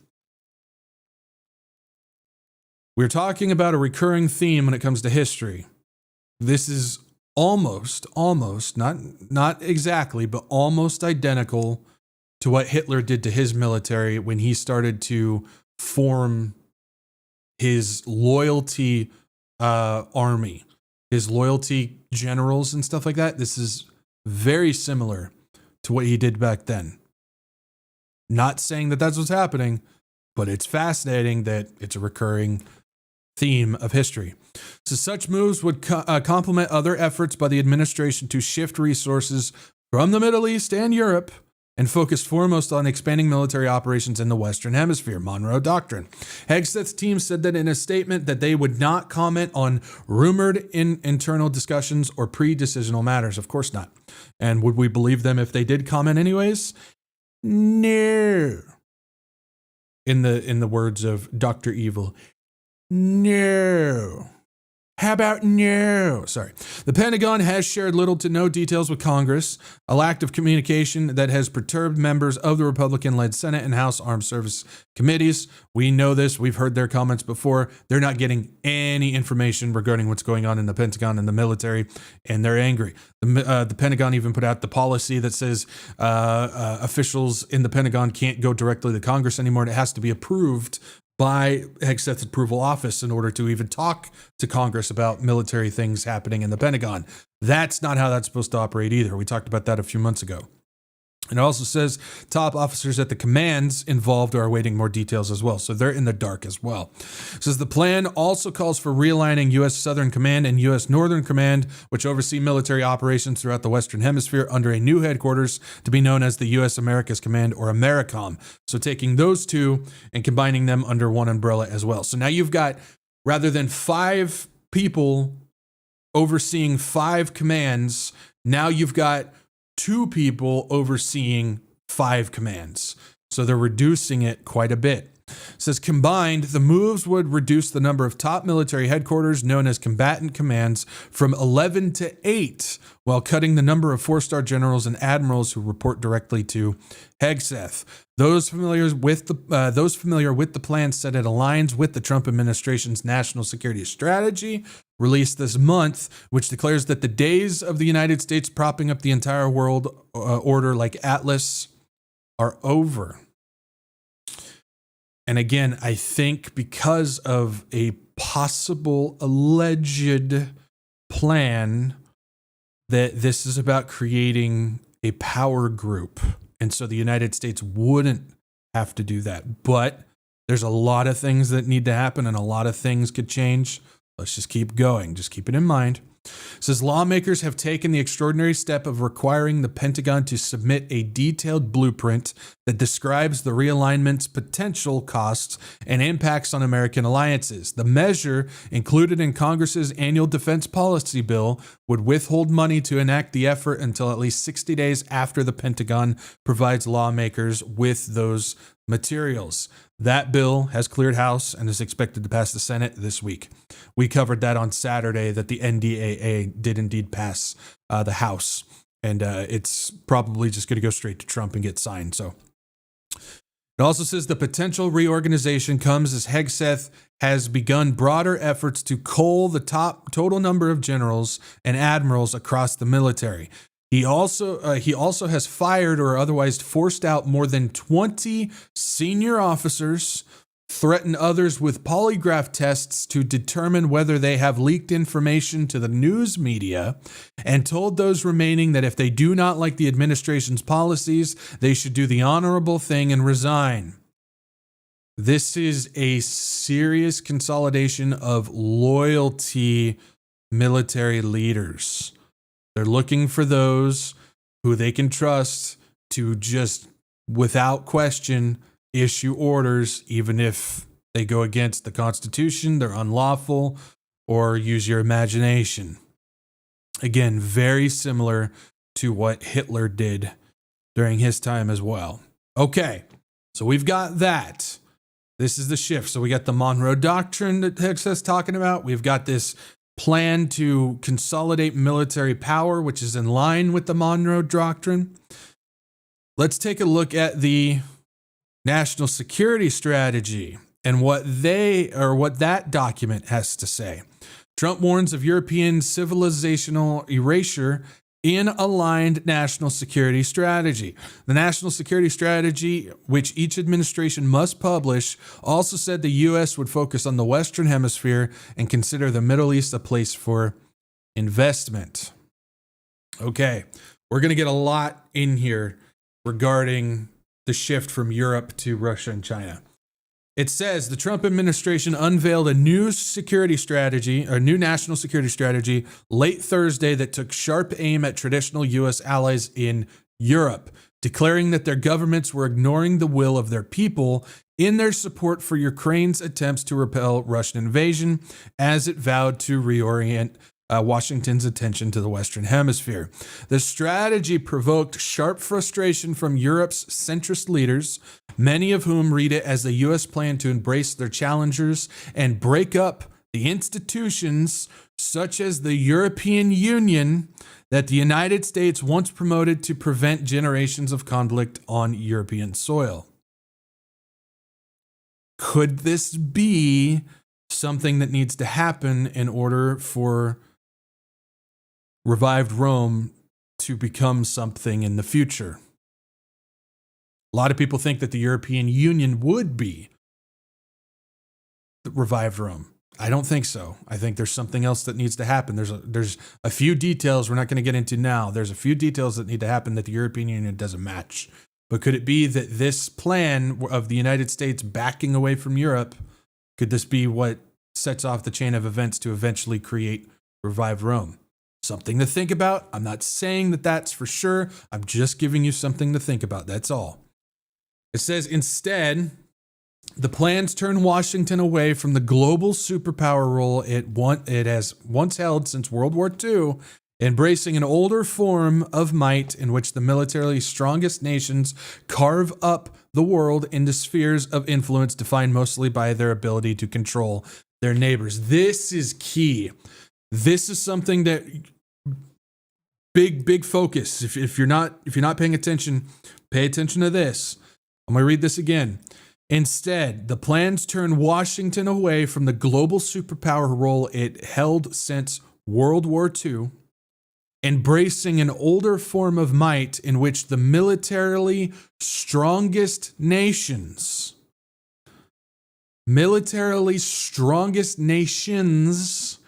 carve up the world into spheres of influence defined mostly by their ability to control their neighbors. United States would be one. China would be one. Russia would be one. Interesting. It says the flagship initiative, the flagship initiative was what is described as the Trump corollary to the Monroe Doctrine, a reference to the 19th century policy position expressed by President James Monroe, which declared the Western Hemisphere the backyard of the United States, where it should be the preeminent power. The White House called for the reorientation of the United States global military presence to the Western Hemisphere as a means of boosting security and combating drug trafficking. So we're getting all three of those reports that we covered are verifying themselves. They're all confirming each other with what they're doing. And it says the Biden administration, this is interesting, you guys, this is crazy. The Biden administration declared that the United States was dedicated to constraining Russia, and that the first Trump administration, which was stocked with Republican foreign policy hawks, also hewed closer to that traditional line. That is no longer the case, as the strategy said that the administration wanted to achieve strategic stability in Europe while having little other to say specifically about Russia. It did embrace Russia's long-standing desire to restrict further expansion of the NATO defense alliance, a break from previous Republican administrations. So they're backing away from restricting Russia and starting to embrace them. It says now the White House is officially embracing the far-right nationalist parties that have vowed to take down centrist leaders, often alongside plans to embrace a more pro-Russia line. The Trump administration finds itself at odds with European officials who hold unrealistic expectations for the war in Ukraine, the document says. The United States sees it as a core interest to negotiate an expeditious cessation of hostilities in Ukraine and establish strategic stability with Russia. Establish strategic stability with Russia, going in the opposite direction of what it's been for a long time, even in his first administration. In a claim likely to provoke frustration in Europe, the strategy says European governments are promoting continued conflict with Russia, and Russian rhetoric in recent months has continually sought to place the blame for its ongoing war against Ukraine on the European nations, calling them warmongers. So it seems that the United States is starting to say that this whole situation with Russia and Ukraine is being fueled by Europe. They're starting to move that direction. They don't outright say it or point the finger, but the moves that they're making are making reference to it. It says the strategy says that that Europe risks civilization erasure and that certain NATO countries will become majority non-European soon, while accusing the European Union and other bodies of censorship of free speech and suppression of political opposition, which is interesting because the Trump administration is doing the exact same thing in this country, but they're backing away from Europe because of what they're doing in theirs.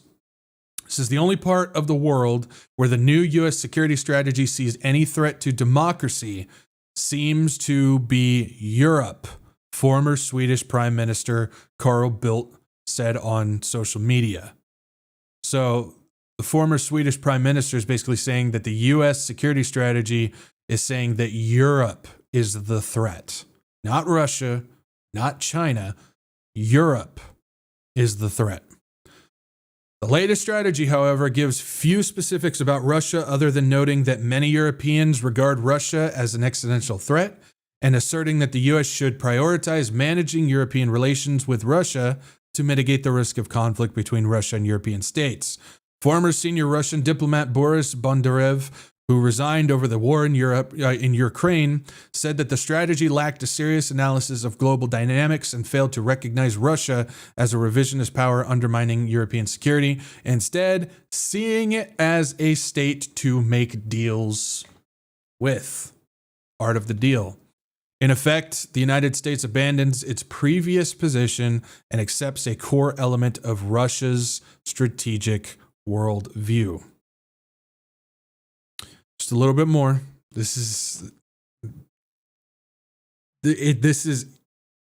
We could possibly be seeing a gigantic geopolitical power shift right in front of our very eyes. That's why this is just, I don't know. This is exciting. This is exciting stuff. And I don't mean exciting as in, hey, this is all good stuff. I mean, this is exciting as in we're seeing some possible serious change about to happen in the world right now. It says the strategy also states that the U.S. no longer needs to prioritize the Middle East in its foreign policy. This is fascinating. It says it adds that the U.S. must stop hectoring its partners in the region, specifically referencing the Gulf monarchies such as Saudi Arabia and the United Arab Emirates. Instead, the strategy emphasizes the region is becoming a place of partnership, friendship, and investment. We definitely have been seeing that. We've covered a lot of deals that the Trump administration is doing with those Gulf states over there. Trump's strategy advocates curbing Chinese power around the world and maintaining the status quo on Taiwan, but also calls for maintaining a genuinely mutually advantageous economic relationship with Beijing as part of U.S. growth. China wants to see Taiwan a self-governing democratic land under its full control, raising fears of a potential future invasion. Under the Trump administration, the U.S. maintains our longstanding declaratory policy on Taiwan, meaning that the United States does not support any unilateral change to the status quo in the Taiwan Strait, the document says. Now, depending on what you believe when it comes to the whole China-Taiwan situation, a lot of people believe that China is moments away from invading Taiwan. They've been moments away from invading Taiwan for years now. It seems to me, from the evidence that we're seeing and the timeline that we're seeing, that whole China-Taiwan situation is more of a narrative-driving element to put into the media to drive other things forward. So they continue to put that threat in your face in order to move things forward in other places. Kind of like what we see with Russia and Ukraine. They're doing the same thing there. So I lean towards, I'm not saying that I'm fully there, but I lean towards the idea that China never actually wanted Taiwan. It's there to move other things forward, and it's done a pretty good job so far. So that wouldn't surprise me if that does come out in that way. And all of a sudden you hear, in deal between United States and China will recognize Taiwan as this, and it wouldn't surprise me if we see that. Just something to think about there. Now, So we're starting to see quite a bit here when it comes to Monroe Doctrine, the shift of geopolitical power, the national security policy, which has to do with pointing the finger at Europe, kind of moving towards the Russia-China side of things, pulling out in some regions of the Middle East. Maybe that has something to do with Israel. We don't know. It's worth keeping tabs on. But along with that, we have this, which is an actionable thing against Europe. U.S. suspends technology deal with the UK. It says the U.S. has suspended implementation of a technology deal it struck with the UK during Donald Trump's state visit to Britain, amid growing frustrations in Washington over the progress of trade talks with London. The U.S.-UK technology prosperity deal, we talked about that in September when it was announced, which was announced in September, aims to spur cooperation between the two countries in areas including artificial intelligence, quantum computing, and nuclear energy. British officials on Monday confirmed that the United States suspended the deal last week. And people familiar with those talks said the U.S. officials were becoming increasingly frustrated with the UK's lack of willingness to address so-called non-tariff barriers, including rules and regulations governing food and industrial goods. So, looks like that deal was suspended. And this comes on the heels of the national security policy that has to do with basically saying Europe's the problem, Europe's the threat, Europe's doing this, Europe's doing that. We don't like this, we don't like that. We're not fans of that. And then a few days later, they suspend a giant deal that they made with them back in September. So, with all that being said, going over this stuff, there's something that has been rolling around my news wire for the past few days, basically since that national security strategy came out. There's not much coverage of it. I can't get much verification of it. But with all the information that we're seeing so far, it kind of seems like this is possible. So I'm not one that usually likes to deal with possibility things. I don't like to cover stuff like this. But I think because of what we're seeing so far and that this kind of is rolling around, I do want to tell you guys about this. This isn't me saying this is for sure. This isn't me saying I verified this. This isn't me saying that this is 100% true or anything like that. This is simply me just giving you this information so you guys can hold on to it. And as things move forward, we can see if it's true or not. So I just want to put a mega stipulation on that. I don't usually deal with stuff like this, but I think this is important enough for you guys to be aware of if it is true, especially with the things that we're seeing so far. And that is Trump's alleged Core 5 plan sparking debate over the future of global power. A new proposed grouping of the Core 5 to include the United States, China, Russia, India, and Japan. This would create a giant 5-core nation global power structure with 5 of the strongest giants in the world. It says U.S. President Donald Trump is reportedly considering the creation of a new elite global forum dubbed the C5 or Core 5 that would bring together the United States, China, Russia, India, and Japan, potentially sidelining traditional Western-led groupings such as the G7. This is why when we read the national security policy, them backing away from Europe and starting to embrace Russia and China on paper, we know that they've embraced them in many other ways, but on paper, this matches with what this could be, because it would be backing away from the G7, backing away from Europe, and creating a power structure with the greatest powers in the world. The proposal was first purported by Politico, which said the idea appears in a longer, unpublished version of the National Security Strategy. So we just looked at an overview of the National Security Strategy. They're saying that there's a different one that wasn't posted publicly that's only for White House eyes. And it says it's reportedly circulating in Washington. While the White House last week released a 33-page public national security strategy document, Defense One, so a different news organization, is also claiming a more expansive version exists containing the C5 concept. So we got two different groups that are saying that there is a different one that exists that houses this C5 concept that was not released to the public. So again, we can't verify this. We don't know, but it's worth knowing or having the information. It says the White House has denied the existence of any alternative plan. Anybody expect any different than denial? No.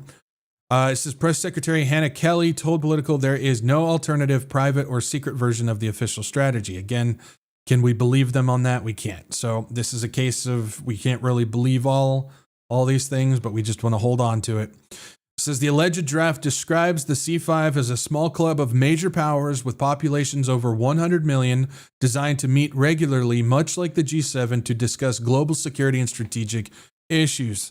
The first proposed agenda item, according to the report, would be Middle East security, including efforts to normalize relations between Israel and Saudi Arabia.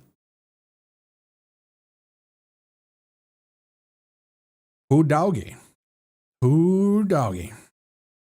The key difference from the G7, analysts note, lies in the criteria. The C5 would be defined not by wealth or democratic norms, but by hard power, which is population size, military capability, and global influence.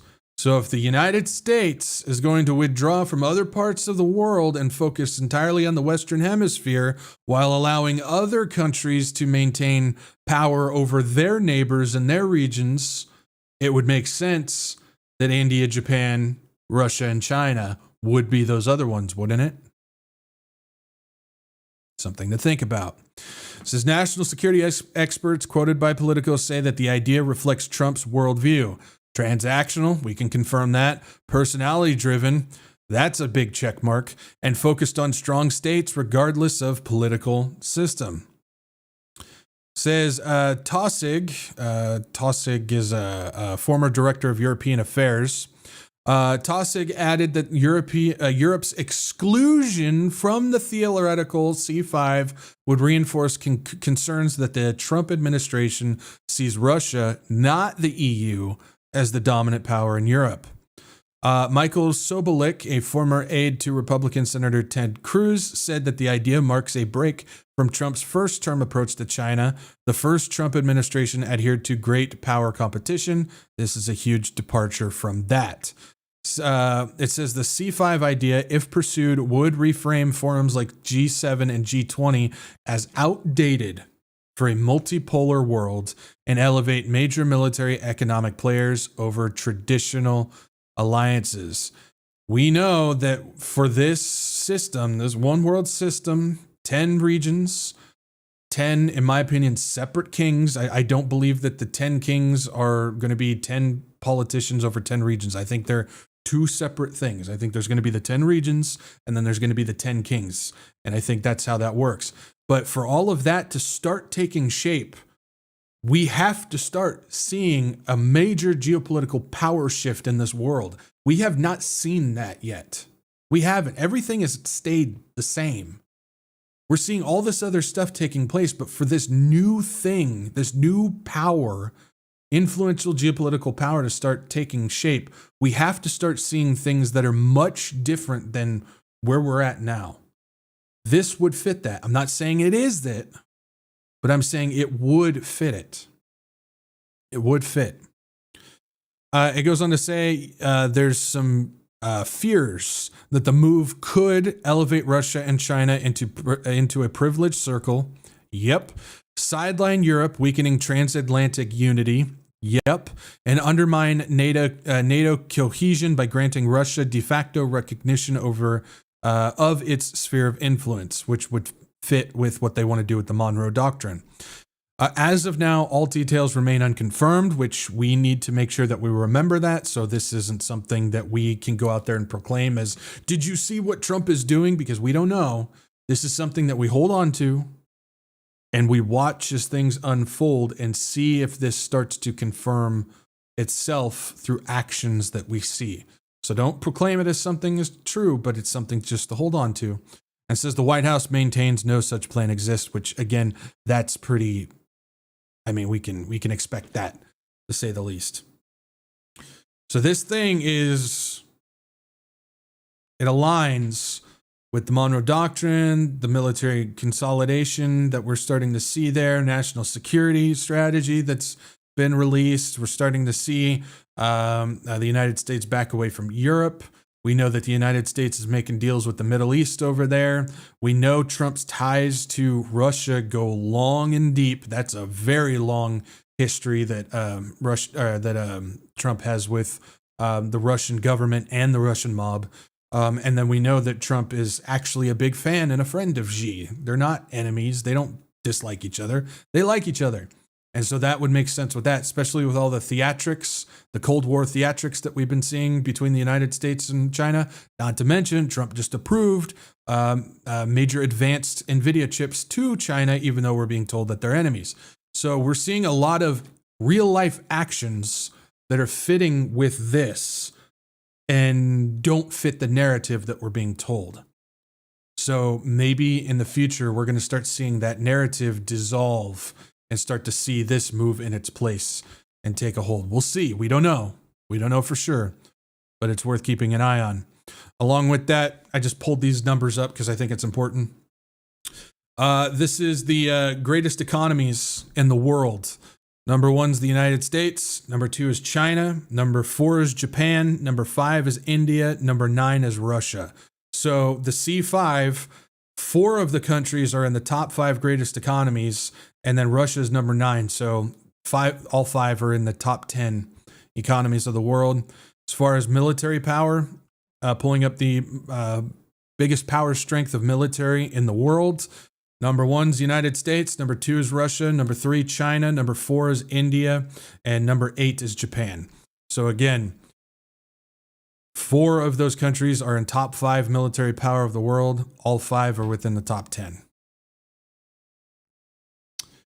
So when it's talking about building the C5 based upon power, and they can flex over their neighbors and control them, those 5 countries are who you would want to do just that.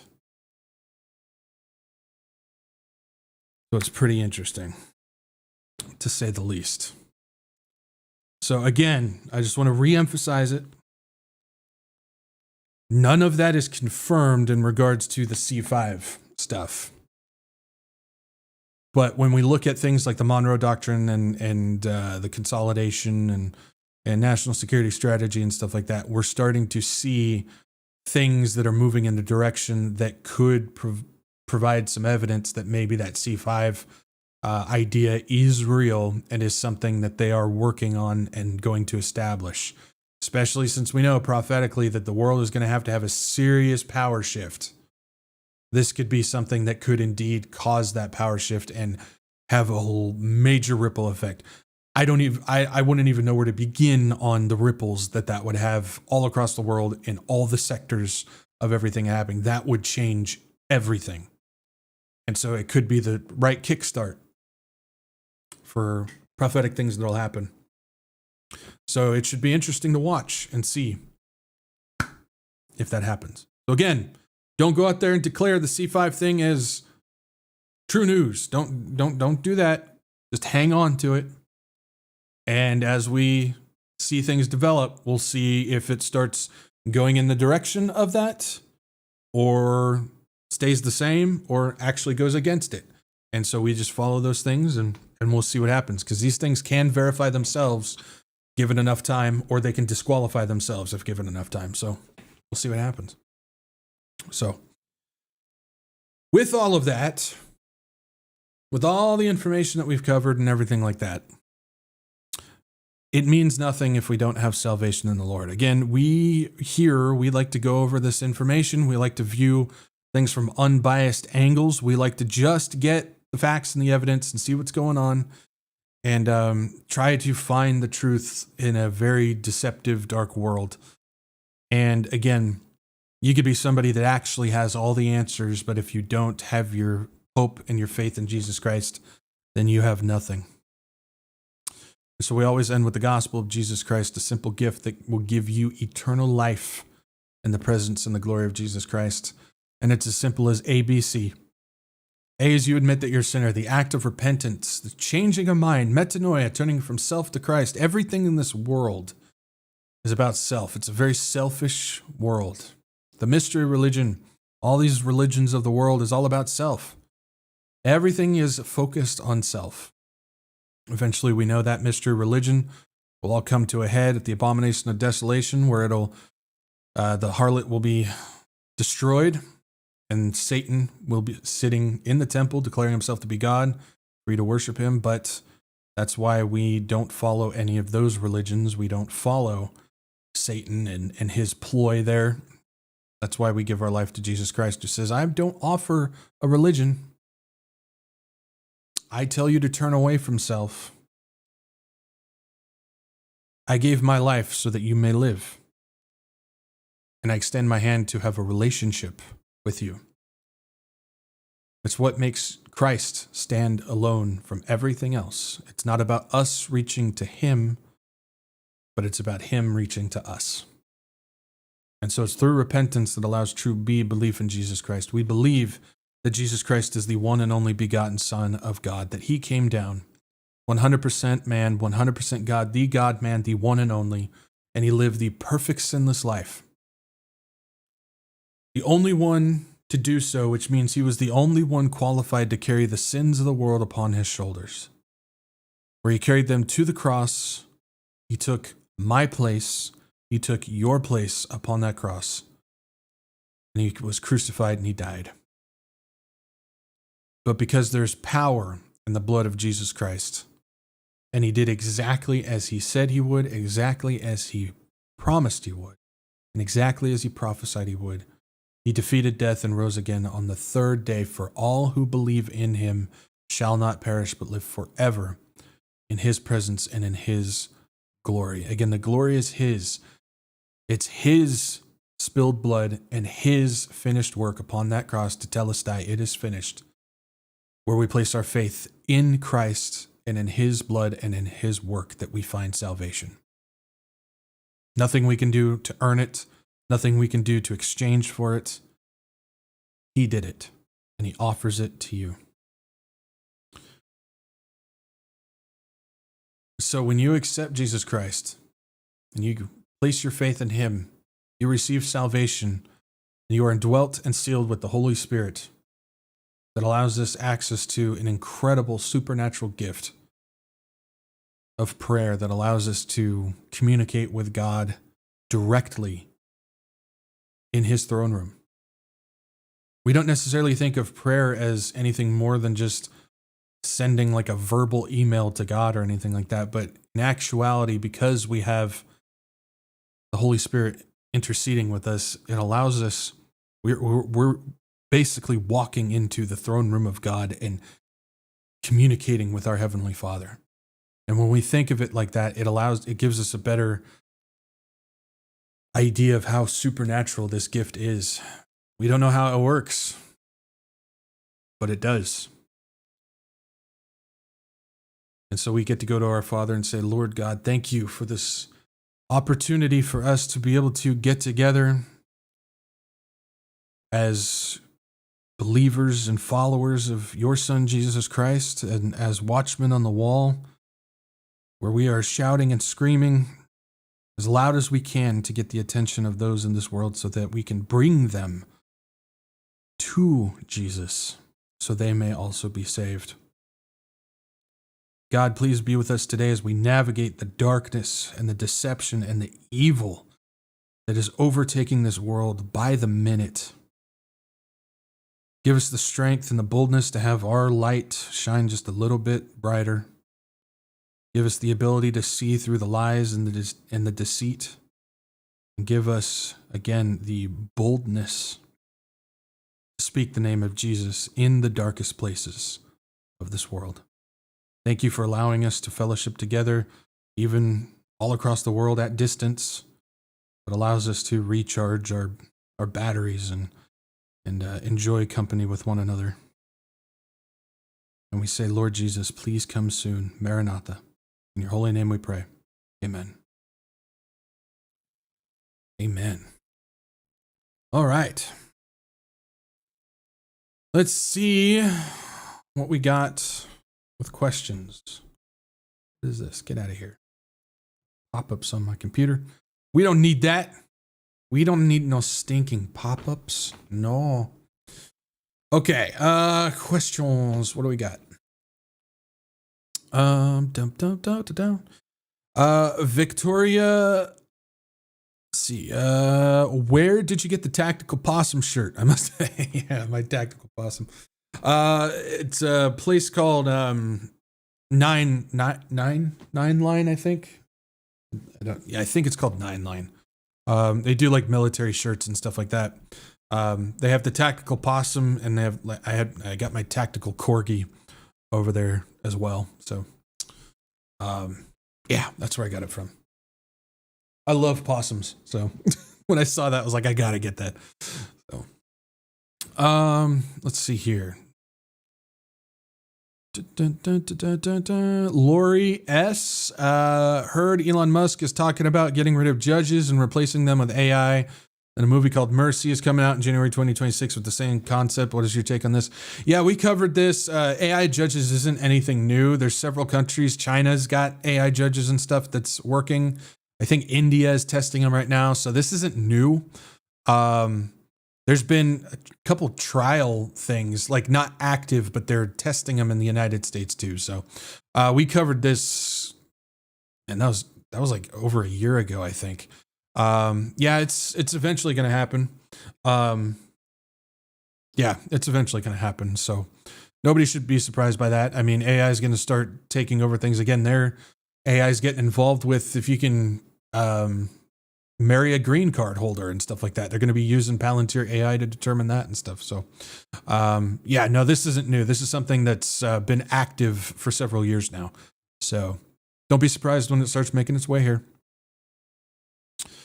Dino Spumoni. Who gets paid on each stablecoin transaction? Yeah, that's a question. I don't think we have that information yet, Dino. I don't think we have that yet. So we'll see. Yeah. We know somebody's going to benefit from it.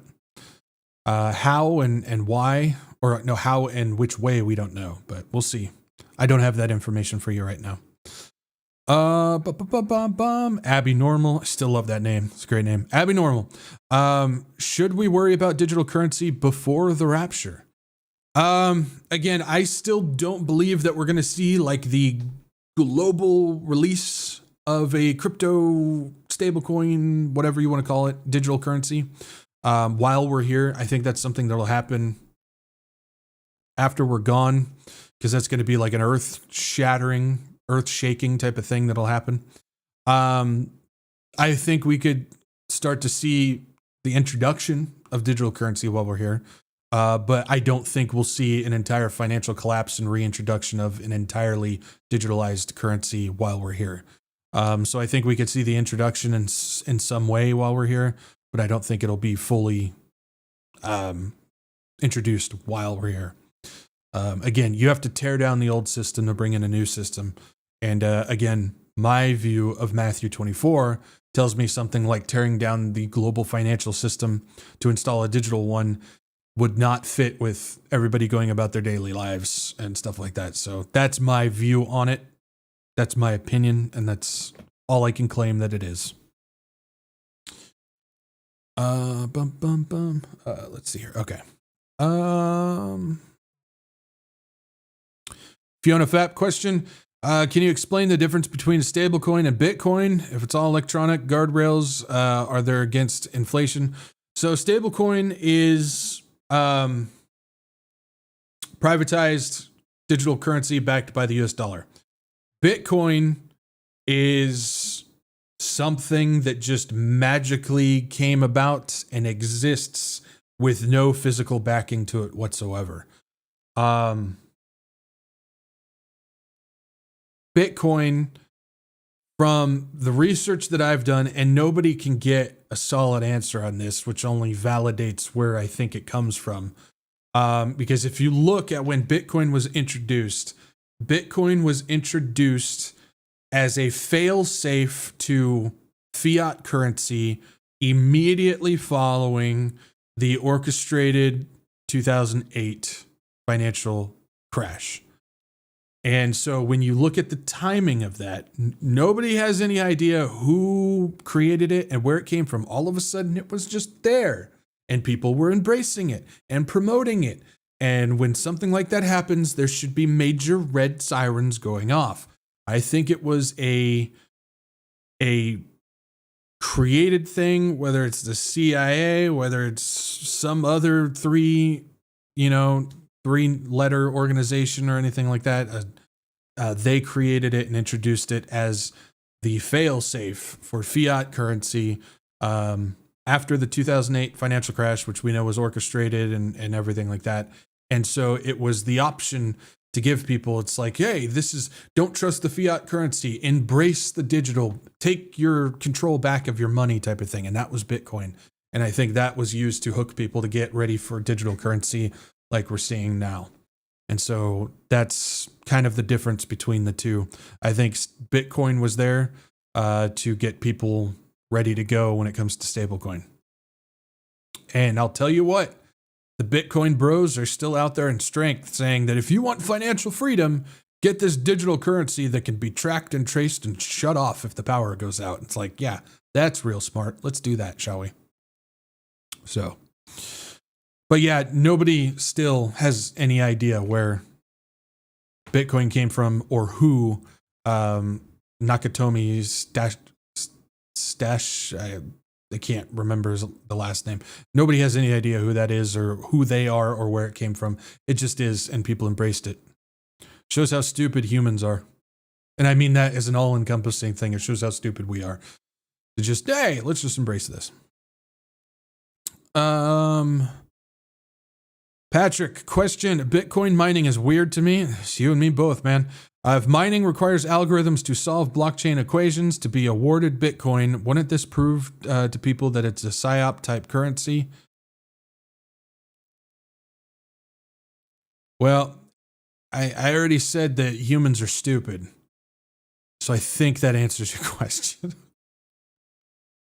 Again, how some people can't, I mean, you still don't need to fully understand how it is or how it works.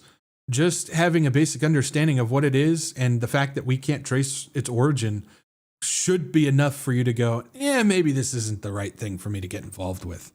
But that's just me. That's just me.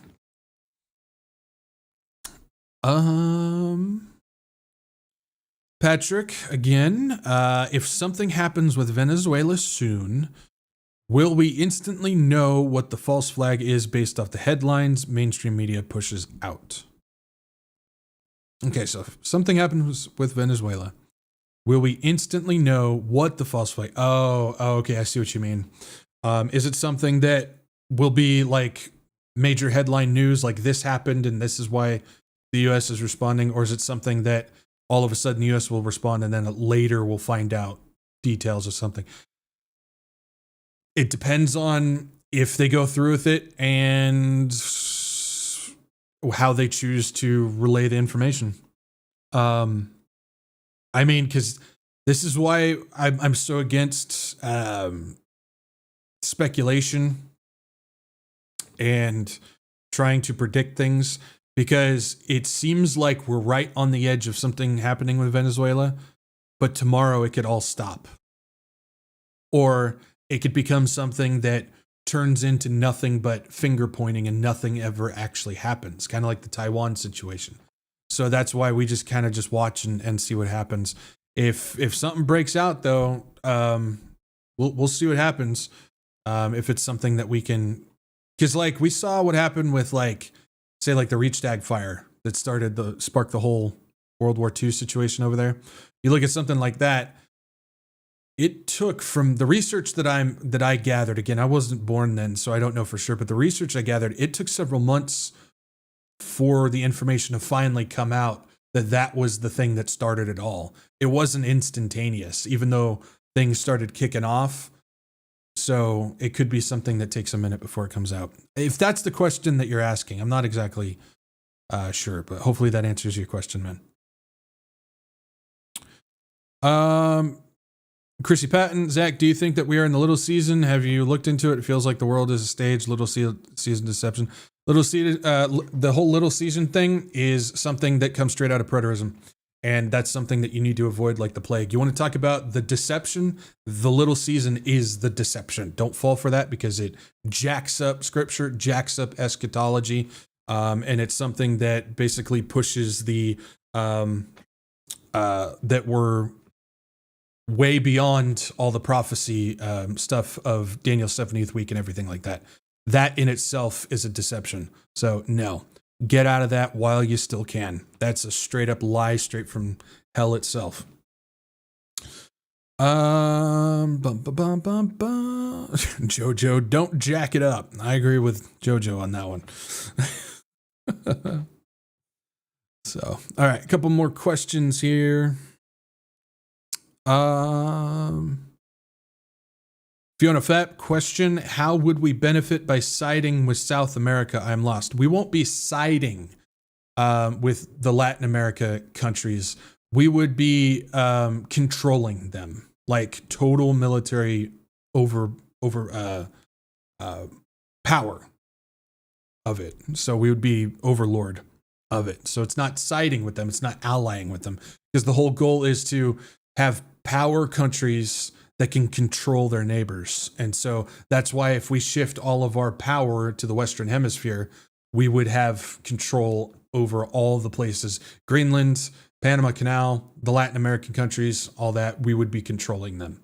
Just like China would be controlling people in their region, Russia would be controlling people in theirs, India would be controlling in theirs, Japan in theirs, and so on and so forth. So that's how that works on that one.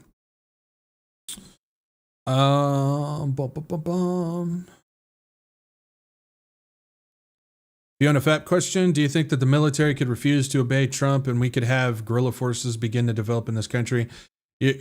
That's when you start getting into the talks of the Civil War and this thing and stuff like that in the United States and stuff like that. That's one of those topics and discussions that I just kind of avoid, because it's like maybe not. We don't really know. So it would be pure speculation at that point. There will be people that will not go along with it. What happens to them and what follows is anybody's guess. That's why I don't. The whole conversation of Civil War talk within the prophecy community has been going on for years. Everybody says, well, this is going to lead to Civil War. Never happened. This is going to lead to Civil War. Never happened.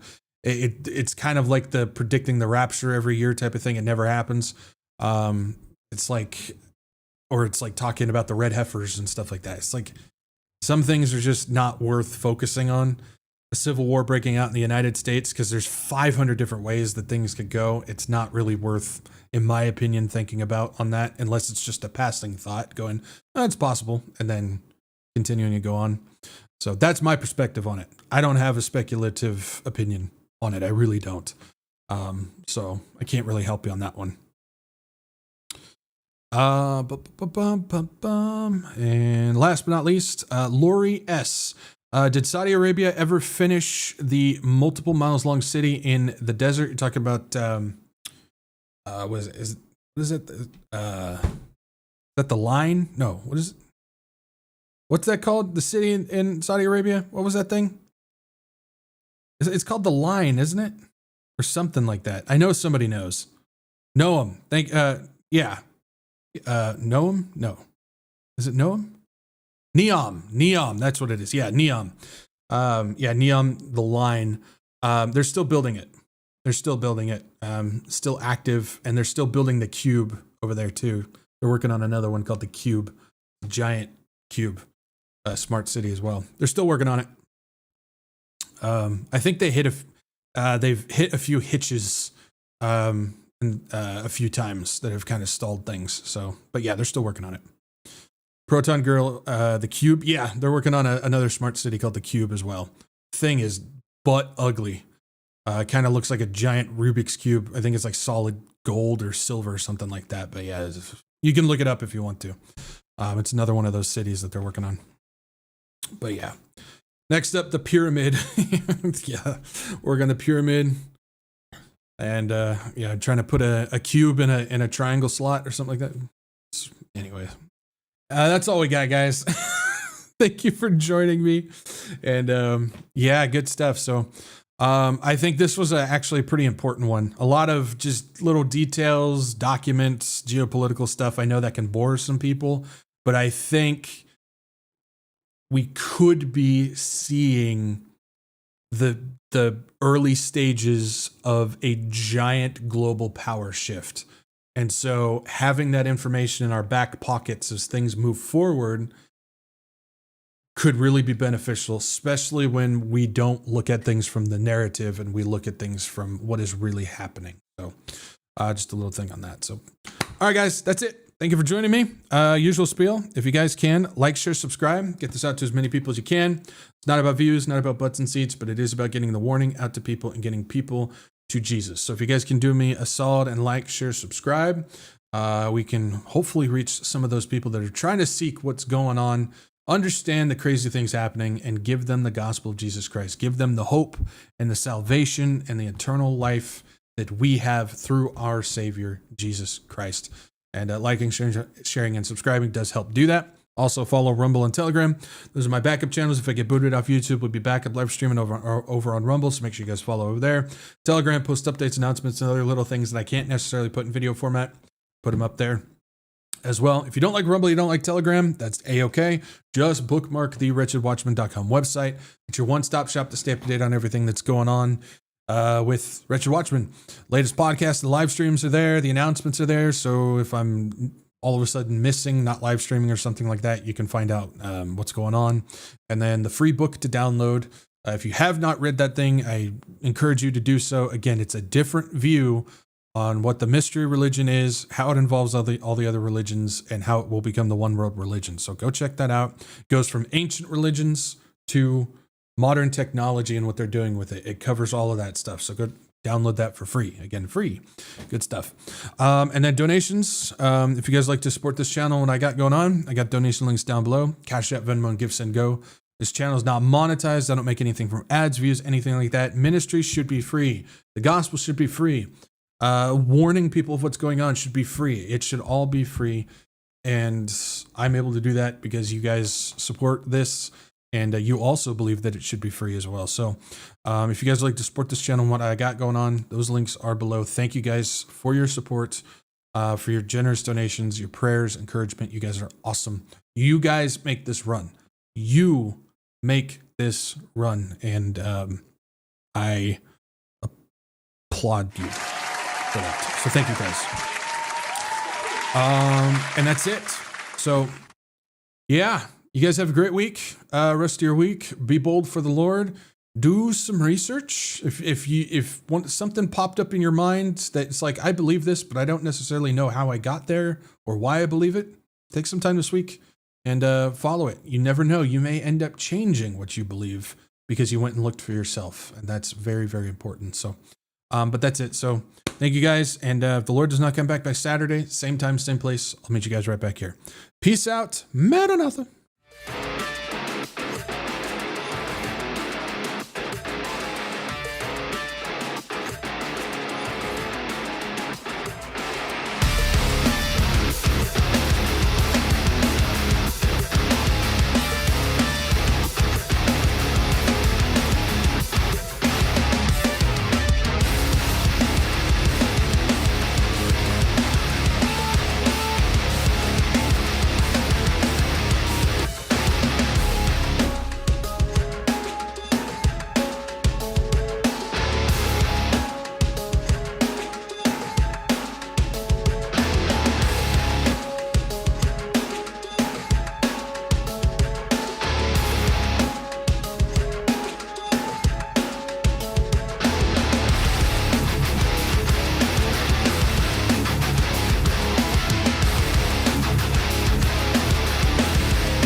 You're still here?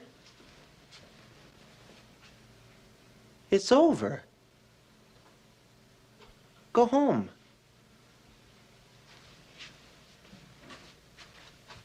Go.